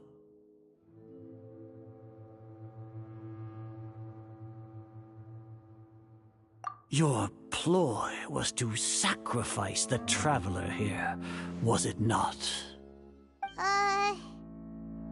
Lord Azar, I know what you're trying to say, but I've been following your plan this entire time. Why are you doubting me at this juncture? Must I delineate your entire plan? Very well, I will spell things out. First off, I received an eyewitness report that you were spotted with the traveler at Caravan Ribat. However, you immediately departed for the desert and escaped surveillance range. Judging by the time, you all likely encountered the truant General Mahamatra in the desert. Am I correct? Maybe Paimon shouldn't have mentioned Sino just now. The Academia had not received correspondence from its scribe for a prolonged time. You were also in the company of the Traveler, a close associate of Lesser Lord Kusanali and General Mahamatra Sino, who had defected from the Academia. With their instigation, what was the probability that you would betray the Academia? Rationally speaking, 50%? 70%? What do you think? Regardless, that's only a guess. The facts are that I've brought the Traveler right before you, and I gave you my report. Indeed, your boldness deserves praise. To think that despite status as an outlander, the Traveler is still willing to sacrifice for the sake of your plan. If I'm correct, you have a contingency plan to save Lesser Lord Kusanali and ruin our great work.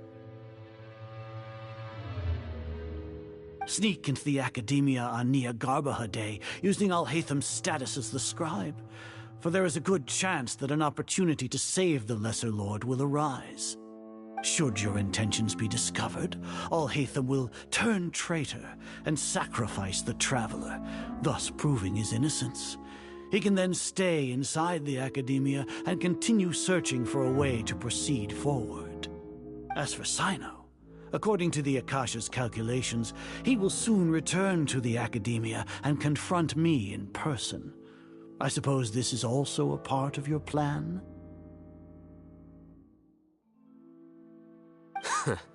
You'll see me as a traitor regardless of what I say, no?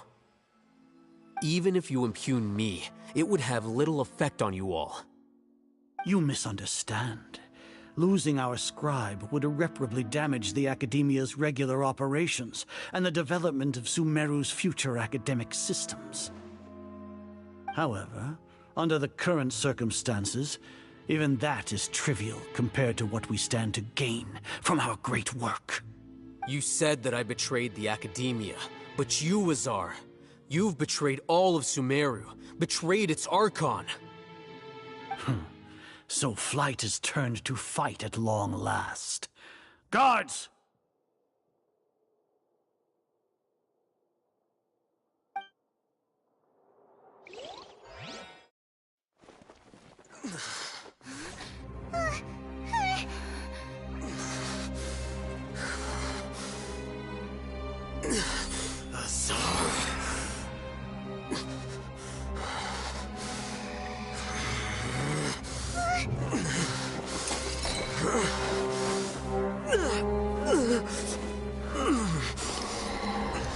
Well, what do we have here?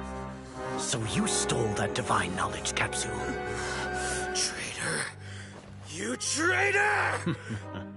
Even the most rational scholar will yearn for the power of a god in a moment of desperation. Aren't you doing the exact same thing as me, Alhaitham? Unfortunately for you, no god will lend you their power. Azar!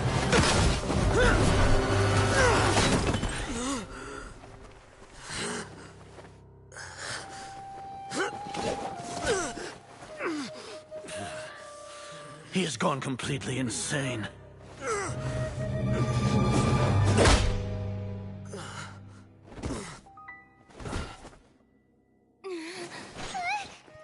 Take him to the Matra and exile him to Aru village. Then find someone to take these two to the confinement room. I'll deal with them later. Grand Sage, we've finished all required preparations for Nyargarbaha Day. We may begin to enter the capsules now. Excellent. You may begin.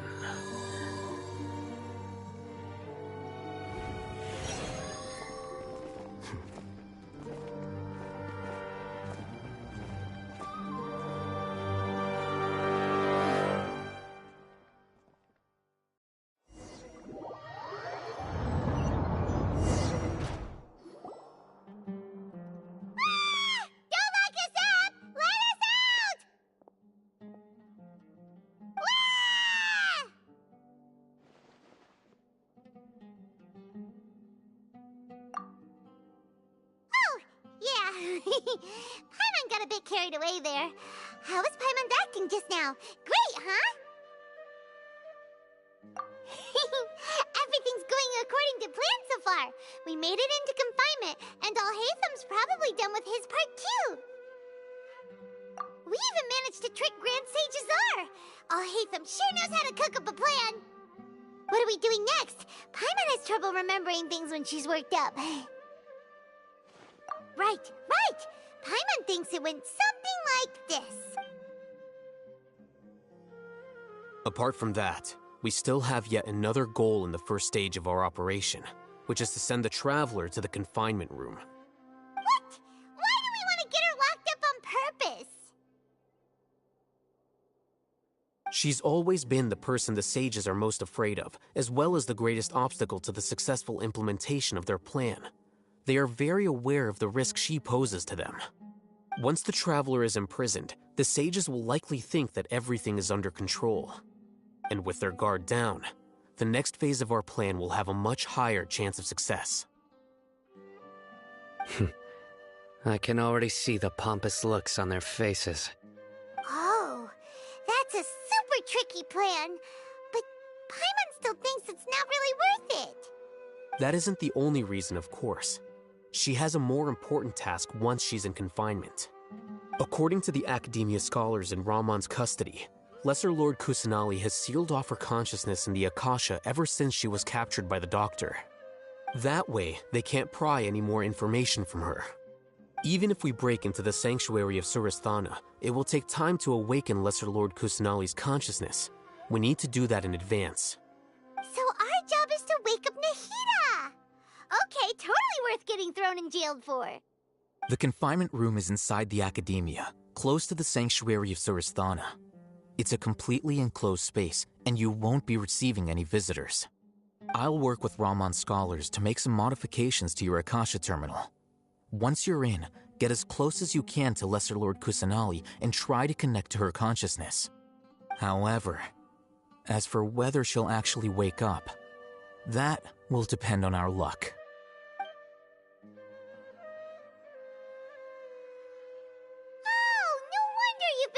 Akasha terminal today. It's the one that Alhaitham modified.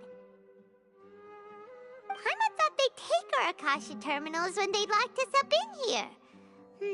Were they being careless?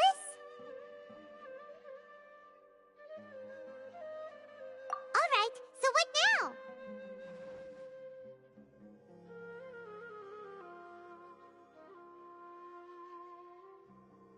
Sounds easy enough. We can finally talk with Nahida after all this time. Let's do it.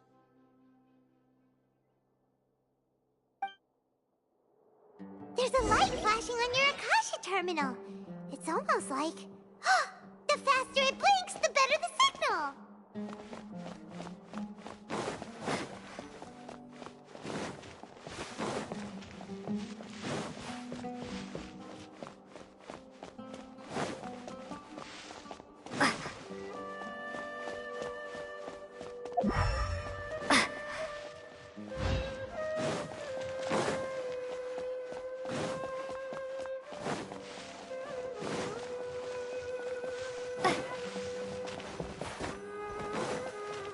Here? No signal again. Is it getting jammed?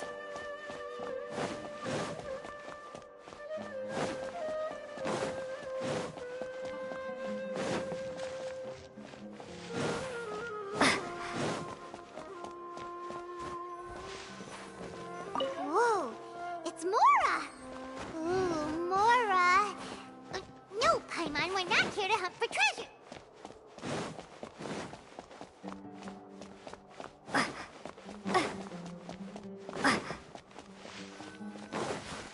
Here? No signal again. Is it getting jammed?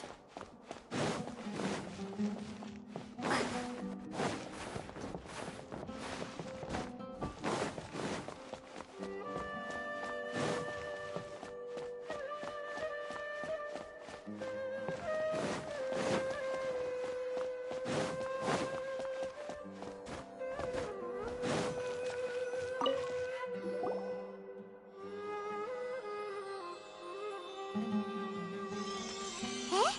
Is this the right spot? Are you getting anything? Please work.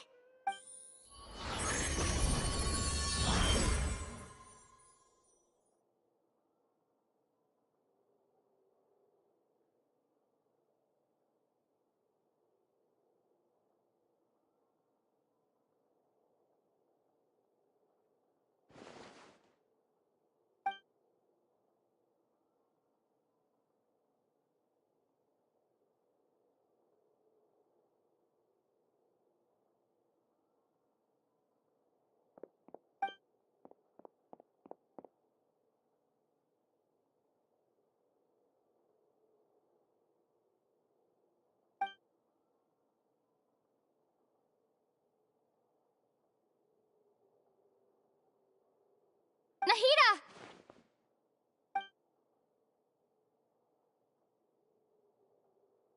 Hey, Nahida!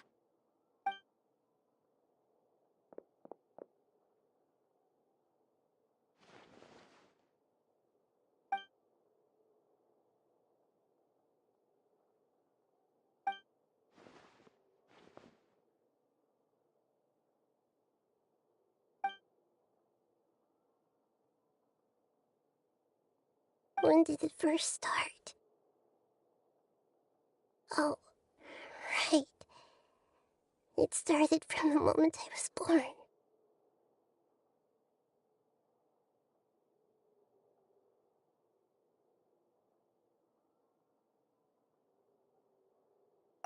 I want to become a worthy Archon.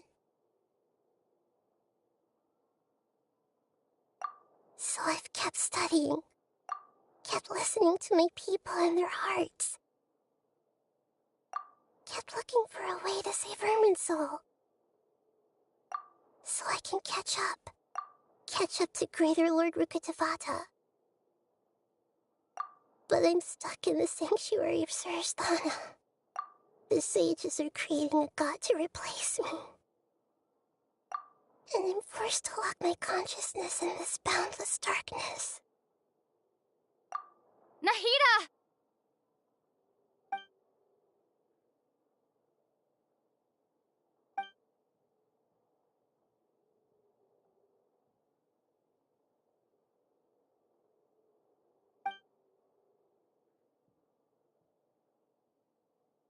Nahida!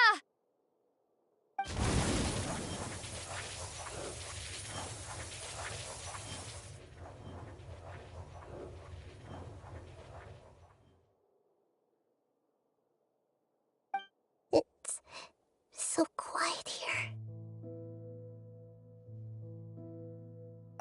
Now that I think of it, I don't think I've ever actually listened to my own inner voice.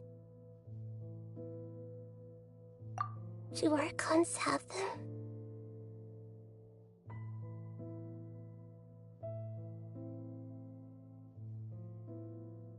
Should Archons have them?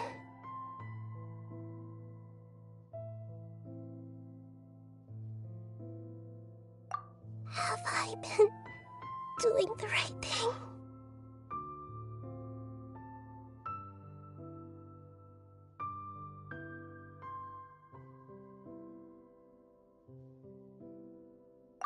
Am I really not needed? How do I really feel about all of this?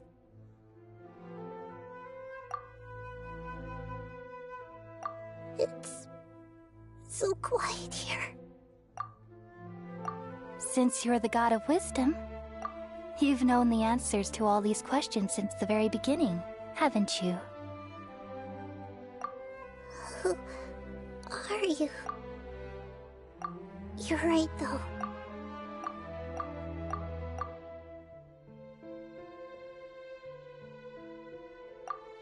I...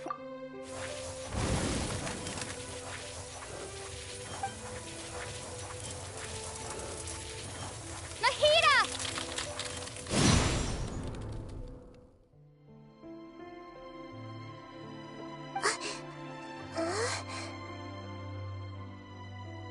Nahida? Did you wake me up? Thank you. Why are you here? We're here to rescue you. Are you alright? I'm fine. It's just... when I think of everything that's happened to me, I feel really angry now. You should have been angry ages ago.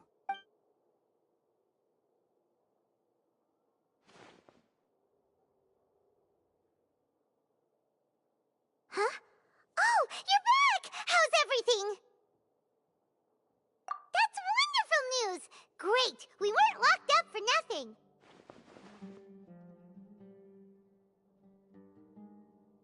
When you went to wake up Nahida, Paimon was listening for any sounds outside.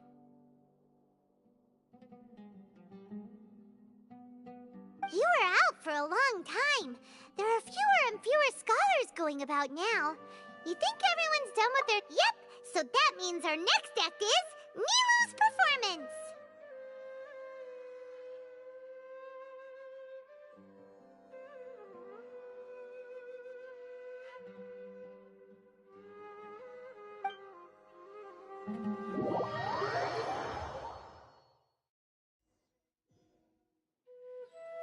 Nilou, are you sure about this?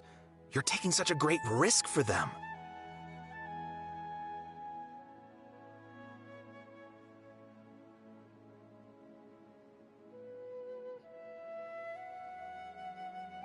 I'm sure, and I'm going. You know that I don't like to pass up any opportunity to dance, and this one is especially important.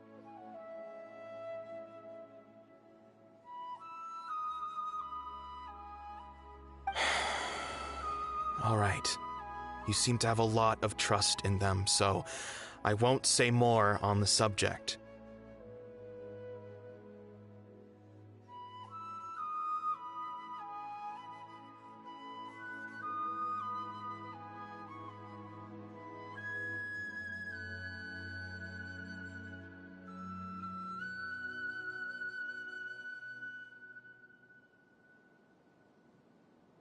But if anything happens, the few of us here may not be able to help you.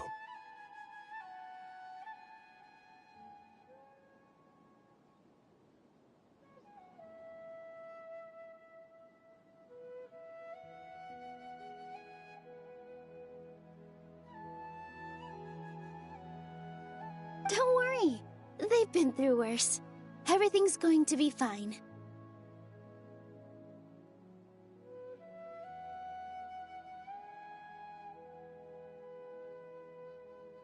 All right.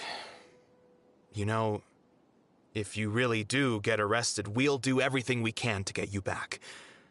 Be careful, even if it's only for our sakes. Thanks, Mr. Zubair. You're so very kind.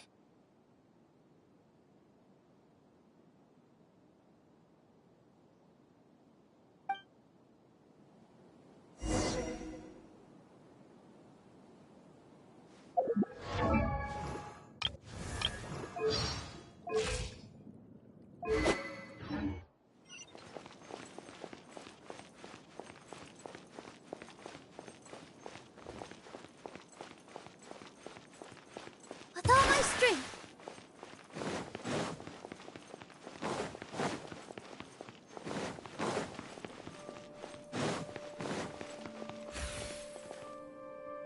Nilu, how's it going? Nervous? Definitely more than usual. But it's because I'm worried I won't dance well enough. It's okay. Just focus on your performance. We'll take care of everything else.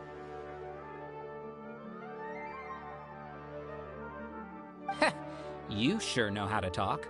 Taking all the credit, even though we came here together to help out.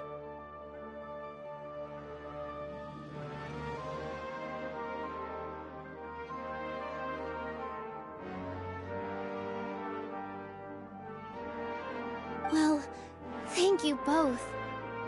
I'll have to treat you to a meal after all this ends. I really, really appreciate all of your help. Ooh, that sounds great. Huh? How can we say no to that?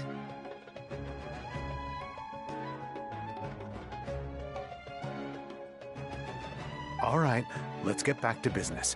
Nilu, we'll be here to keep people from going to the academia so they don't interrupt your performance. I was planning on telling them something like, the Academia's been conducting a weird experiment, and some of their test subjects escaped. It's really dangerous there, so stay away. Oh, you couldn't think of anything better? Oh well, I guess it does sound like something the Academia would do. I think it sounds great. I'm counting on you guys. Don't worry, it'll be a piece...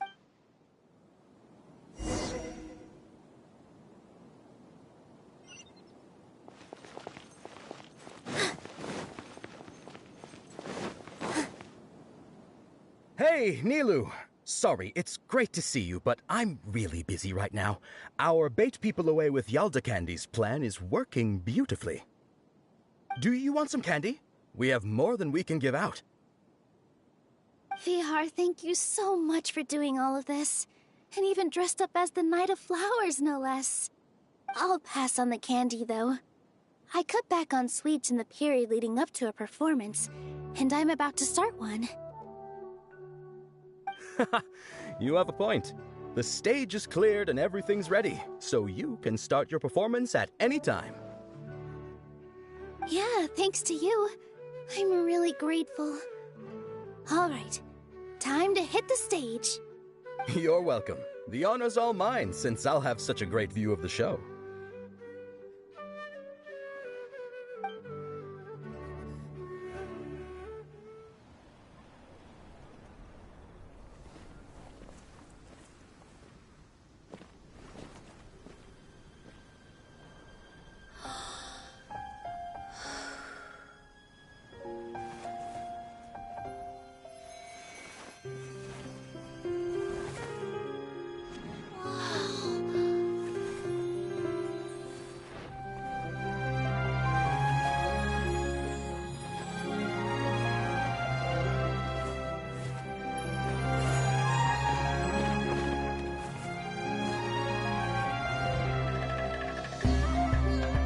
I've never seen a performance like this.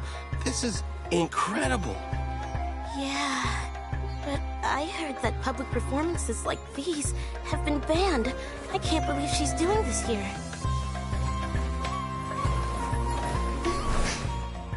Grand Sage, there's some commotion outside.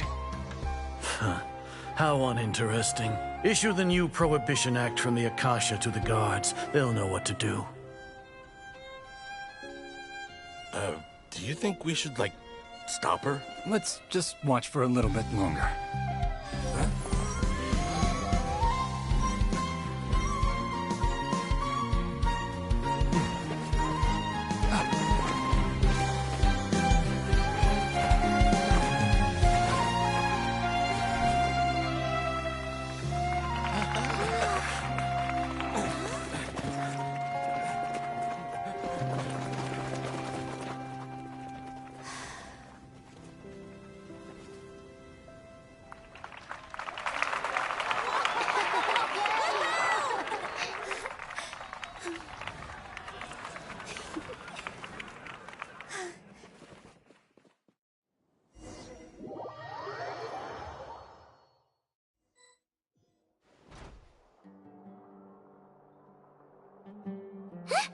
Did you hear that? It sounds like a lot of guards just ran by. Does this mean the plan has moved on to the next stage? Yep. It's great that everything seems to be going well. Come to think of it, when did Alhaitham replace the knowledge capsule that was about to be entered into the Akasha?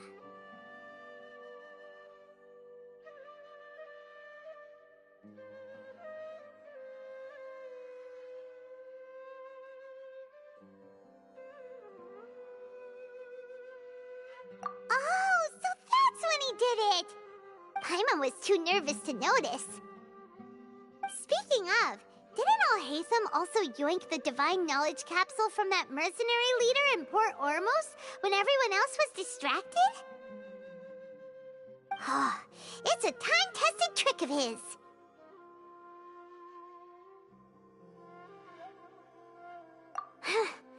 Why are we complimenting him?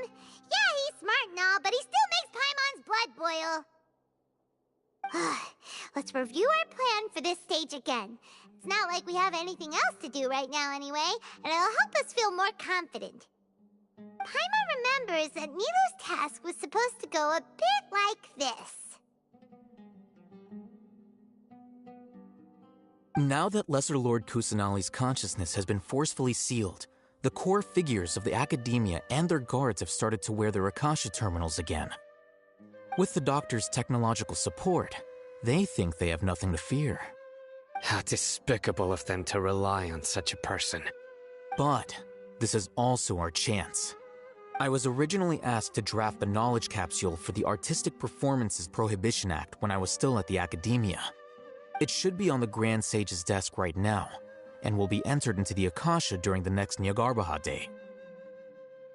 Are they really going to stop all artistic performances? That's horrible! I'll make an identical knowledge capsule, but this time, I'll smuggle some misleading information into it. We only need to find an opportunity to switch the capsules. Once it's been entered into the Akasha on Nyargarbaha Day, if someone were to be seen performing in public, the sages would definitely use that opportunity to announce the ban, and so the misleading information will be disseminated amongst the guards. Sure sounds complicated, but it seems like if everything goes well, we'll be able to get rid of all the guards in the Academia without any effort. That's pretty clever, getting right into their heads. I just have one question. Even if we manage to get the misleading info out to the guards, how can we be sure that they'll believe it?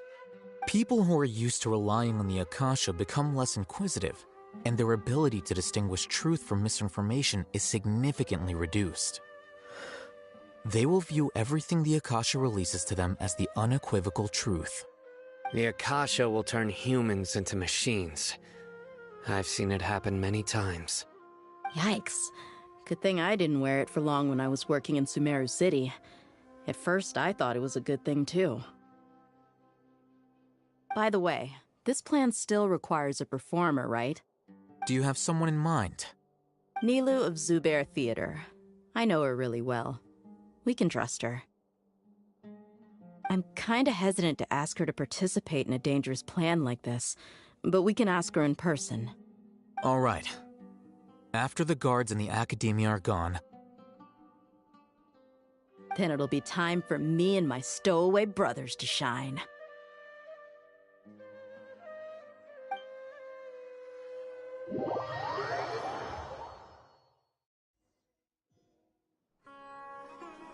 Here they come. Did you see that, Raman? They came out from the Academia in droves.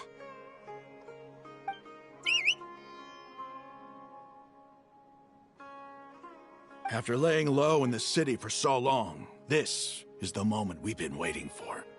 My brothers have already sprung into action. We couldn't do anything to them inside their coop, but outside the Academia, this is our hunting ground. With a lioness like you, the prey sure won't be able to run far.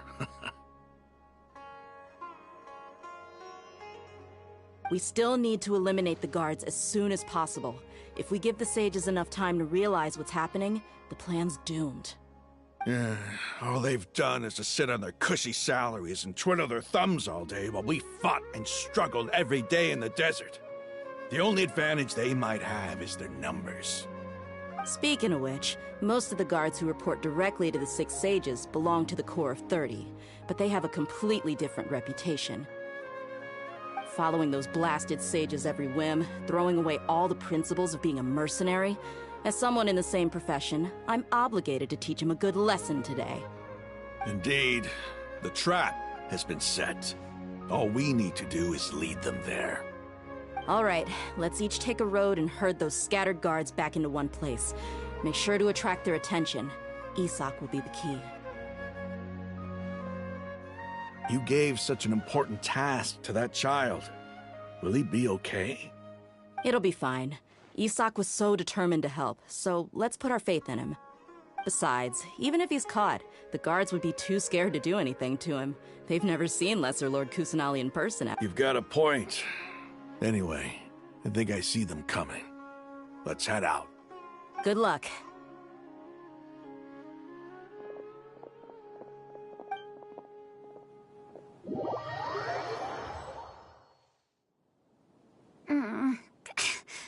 Hey, do you remember what you need to do, Isak? When the guards get here, you'll pretend to be Lesser Lord Kusanali and run away from them. Oh, yeah, I remember. Of course I do. I'm just a little nervous. Relax. Don't think about getting caught. Even if that happens, we won't leave you behind. You only need to think about getting the guards' attention and leading them to the Grand Bazaar. Leave the rest to us. Okay, got it. I'm here to pay back Lesser Lord Kusanali for helping Grandpa. I won't get cold feet. Hey, they're here. I can see the Academia guards.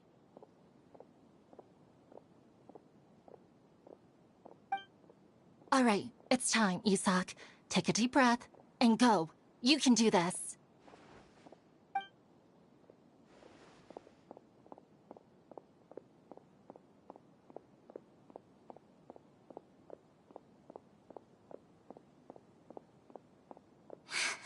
Why is there a guard over there? Did he already run ahead of me? This is different from our plan.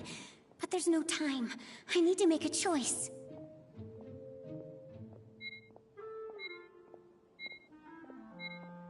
Hey, stop! I saw you! Don't try to run!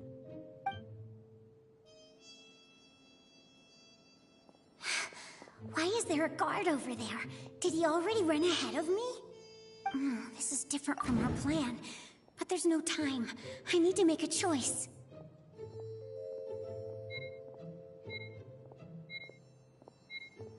Hey, stop! I saw you! Don't try to run!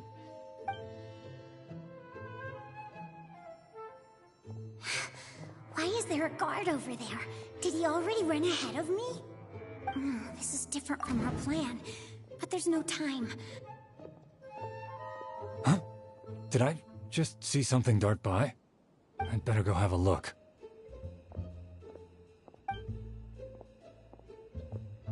Were my eyes playing tricks on me?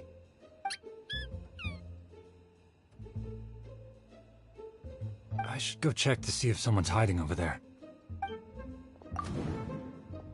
There seems to be nothing here.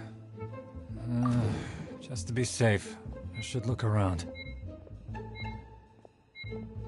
Hey, stop! I saw you! Don't try to run! There seems to be nothing here. Just to be safe, I should look around. Good thing they didn't find me. I was close. I'd better hurry and keep going.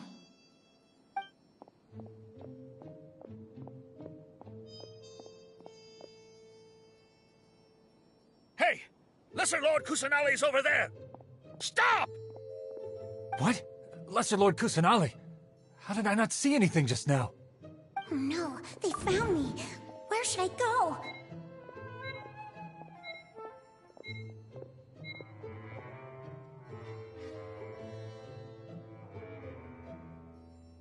Hey! Lesser Lord Kusanali's over there!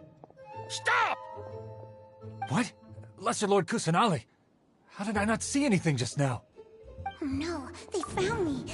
Where should I go?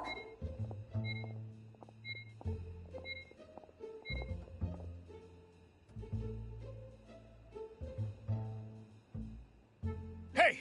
Lesser Lord Kusanali's over there! Stop! What? Lesser Lord Kusanali? How did I not see anything just now? Oh no, they found me. Where should I go?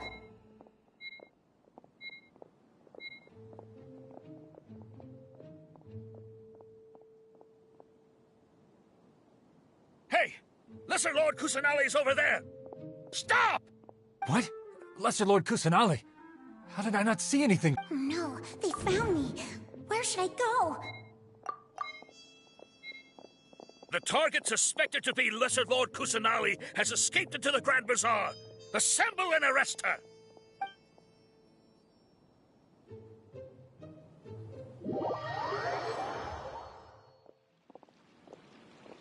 Where did she go? How did she disappear? Did we lose her? Hurry up and find her! Hey, why is your team here? Didn't we say to split up our search? Hurry! Hurry! This place is... Why are you all here? Yeah, isn't it one heck of a coincidence? Everybody's here. What on earth is going on? I suppose that's all of you? Who are you? Did you set us up? What are you planning? Phew, that was rough. I almost got caught. Little brat! So you're not actually Lesser Lord Kusanali. Who exactly are you all? Eremites from the desert? Just some colleagues. Think of this as a business competition, or a personal grudge. After stepping into our traps, stop thinking of yourselves as hunters. Behave like the prey you are.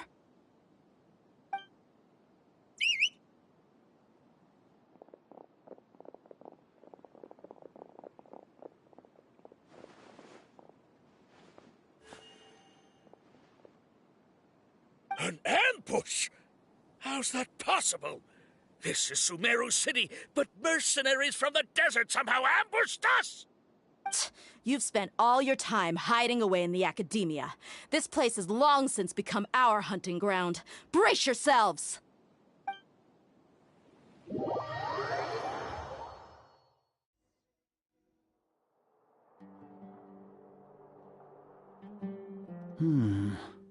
This is odd. The academia has quieted down after the conclusion of the Nyagarbha Day ceremonies, but it's much quieter than usual. Where are the guards? Why have I not... Grand Sage, how may I be of assistance? I called for the guards. Why did you come? My apologies, Grand Sage. Right now, all Academia guards have entered the city to perform the ordered arrest. Arrest? I have an ominous feeling. Arrest Lesser Lord Kusanali, right? Is that not what the order was? Lesser Lord Kusanali? You mean she has disappeared? Yes. I wouldn't dare make up something like that. Right now, everyone is in a panic, and many are saying that Lesser Lord Kusanali will take revenge on us. What happened? Lesser Lord Kusanali somehow escaped? Was it Alhaitham and his party that freed her? That's impossible. The Academia is heavily guarded today, and any order to release Lesser Lord Kusanali would be strictly confidential. Besides, Alhaitham and the Traveler are already in our hands. What manner of trickery did they employ? How could Lesser Lord Kusanali disappear into thin air? Disappear? Wait. How was the arrest order distributed to the guards? It was issued by the Akasha earlier today. Only you have the authority to send messages like that, so I thought it was your order. Let me check.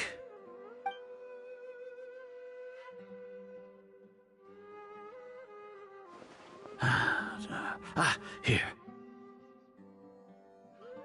Lesser Lord Kusanali has escaped from the sanctuary of Suristhana. Go to the city, and the Akasha indeed contains this information, and it clearly appeared in my mind. How did they bypass my permissions to issue this kind of message? Was it the report about the Traveler that Alhaitham submitted? No. I specifically checked that knowledge capsule before entering it into the Akasha. Could that have been a red herring? Well, even if I figure it out now, it won't make any difference. The important thing now is to confirm Lesser Lord Kusanali's status. Have you been to the sanctuary of Suristhana to confirm that Lesser Lord Kusanali has indeed escaped? Confirm? No, I haven't. It may be a bit offensive to say this, but Grand Sage, what you're saying doesn't make any sense.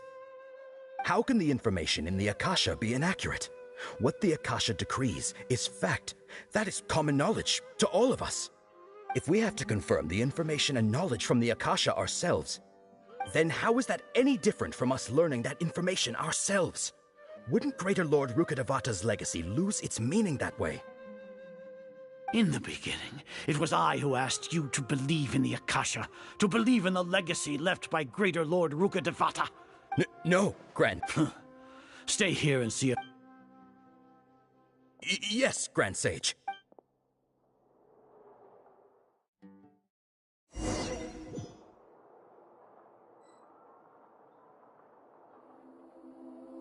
Lesser Lord Kusanali has escaped from the sanctuary of Suristhana. How can that be? Stop thinking about it. Stop. It must be a trick of theirs. As long as I personally confirm it. Ah! Impossible. That's impossible. There must be...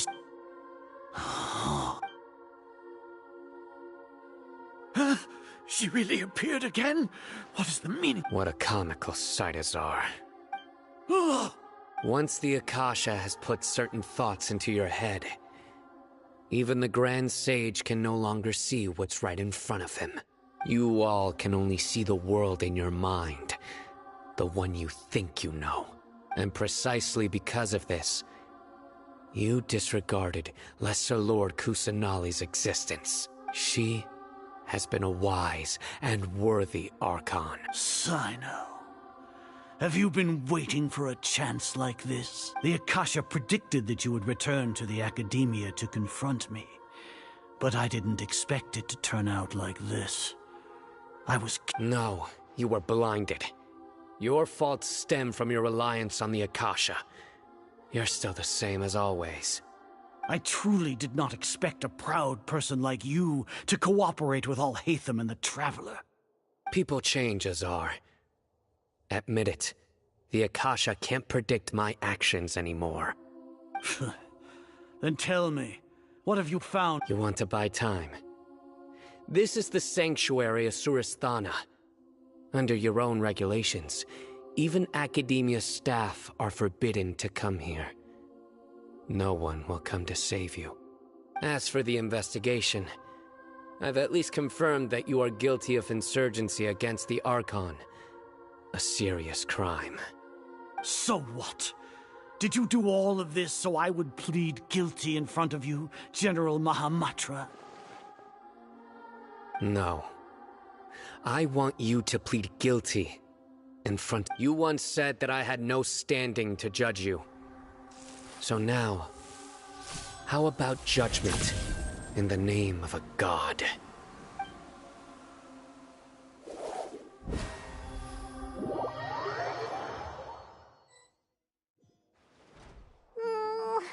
How long do we have to wait? Paimon wants to know how things are going out there. Paimon hasn't heard any sounds out. Yeah, but aren't you scared that we might be locked up in here for the rest of our lives? Thinking about it, at least Paimon has you. We could still when Paimon thinks of Nahida being imprisoned alone in the sanctuary of Surasthana, Paimon can't help but feel sorry for her.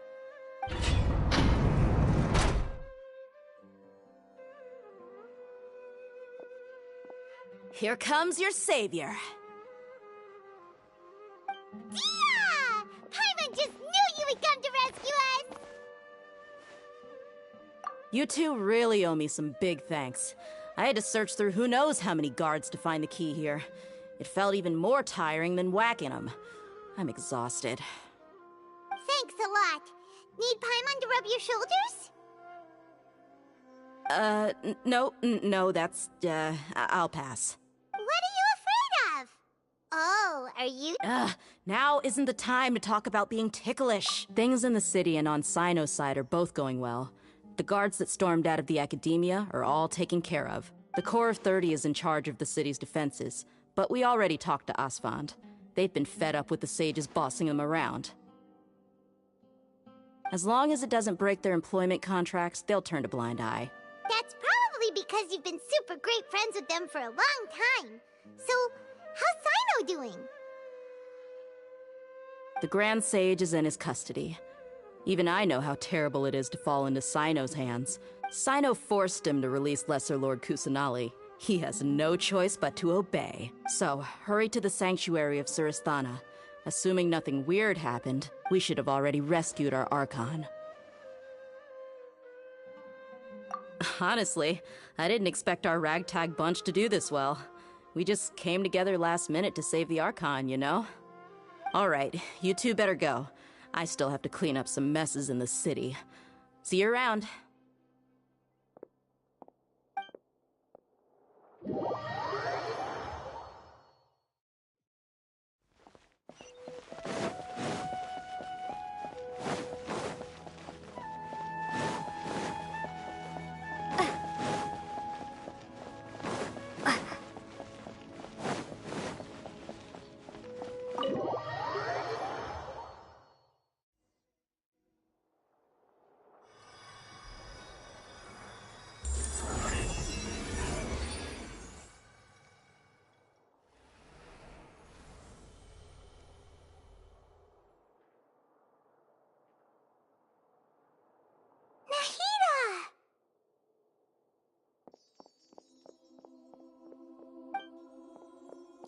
Should I say it's nice to meet you?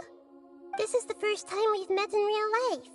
Before, we've only met in dreams, consciousness, or when I was in someone else's body. Thank you so much for coming to rescue me, but I also need to apologize. During this time, I did some self-reflection. My sense of inferiority and yielding to the Academia led to all of this. Exactly! We're here because you're a good Archon and one of our friends! Thanks, you too. Amazing. So this is how it feels to walk out of that cage with my own body. It's like I just had an endlessly long dream. I can't even tell if I just woke up or was only now born into this world. My concept of self has become so clear.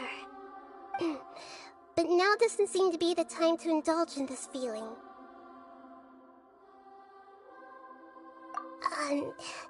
This is really embarrassing. You all just rescued an Archon, and now she needs your help to save her country, and even the entire world. It's okay. With you here, Paimon's sure that everything will work out. There's one more thing. What is it? For all the things the Academia did to me, and for all the folly it committed in the name of wisdom, as their Archon, I will make them pay. Ah! Wow! That's the spirit! You're finally standing up for yourself and not letting people walk all over you!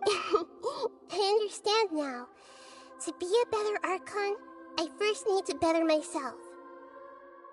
If you haven't even figured out how to be a caterpillar, how can you be a butterfly? Yes, true. That reminds me. I wonder how far along the Academia is with their god creation plan. We need to hurry and prevent the birth of that false god. I need to make some preparations. Since I'm now free, I can establish a direct link to the Akasha and control it. First things first, I need to remove the restrictions that the doctor put on me in the Akasha. After that, I'll make some adjustments and revoke the sage's permissions.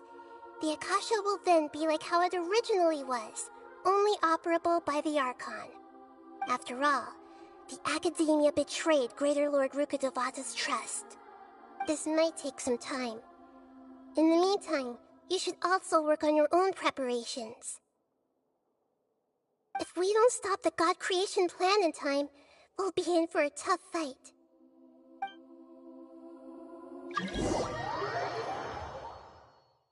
Might as well prepare for a fight. When we're done, we can take a walk around. After all, we missed out on a lot of stuff over there.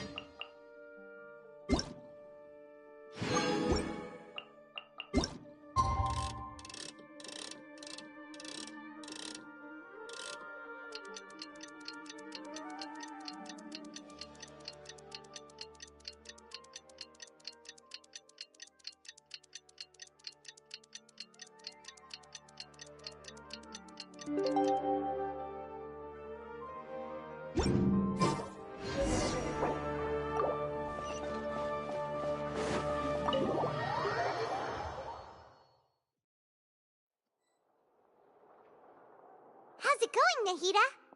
I'm done with the parts that needed my involvement to complete. Although it's my first time working with the Akasha like this, its internal structure and operation procedures are easy for me to understand. Greater Lord Rukkhadevata's design is truly brilliant. Oh, also, this is for you. Huh? What's this little floaty thingy? It's a small device I put together just now. You can think of it as an upgraded Akasha terminal. You may not need it right now, but it should be helpful in certain situations. Wait!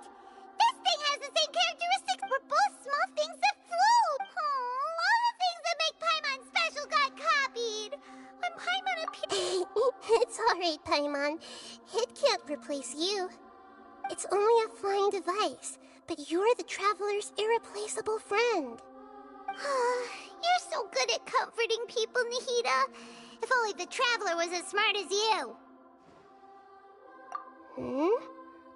I was simply telling you what I feel to be the truth. I wasn't trying to comfort you. Nahida, you're natural at this. What you just said made Paimon even happier. By the way, there's something I need to confess.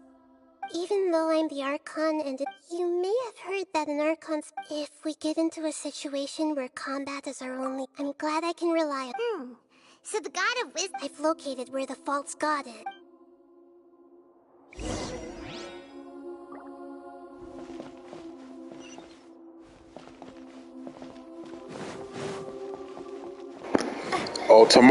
We have to hit 100 views, so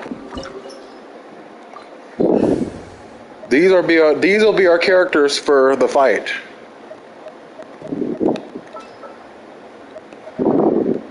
These will be our characters.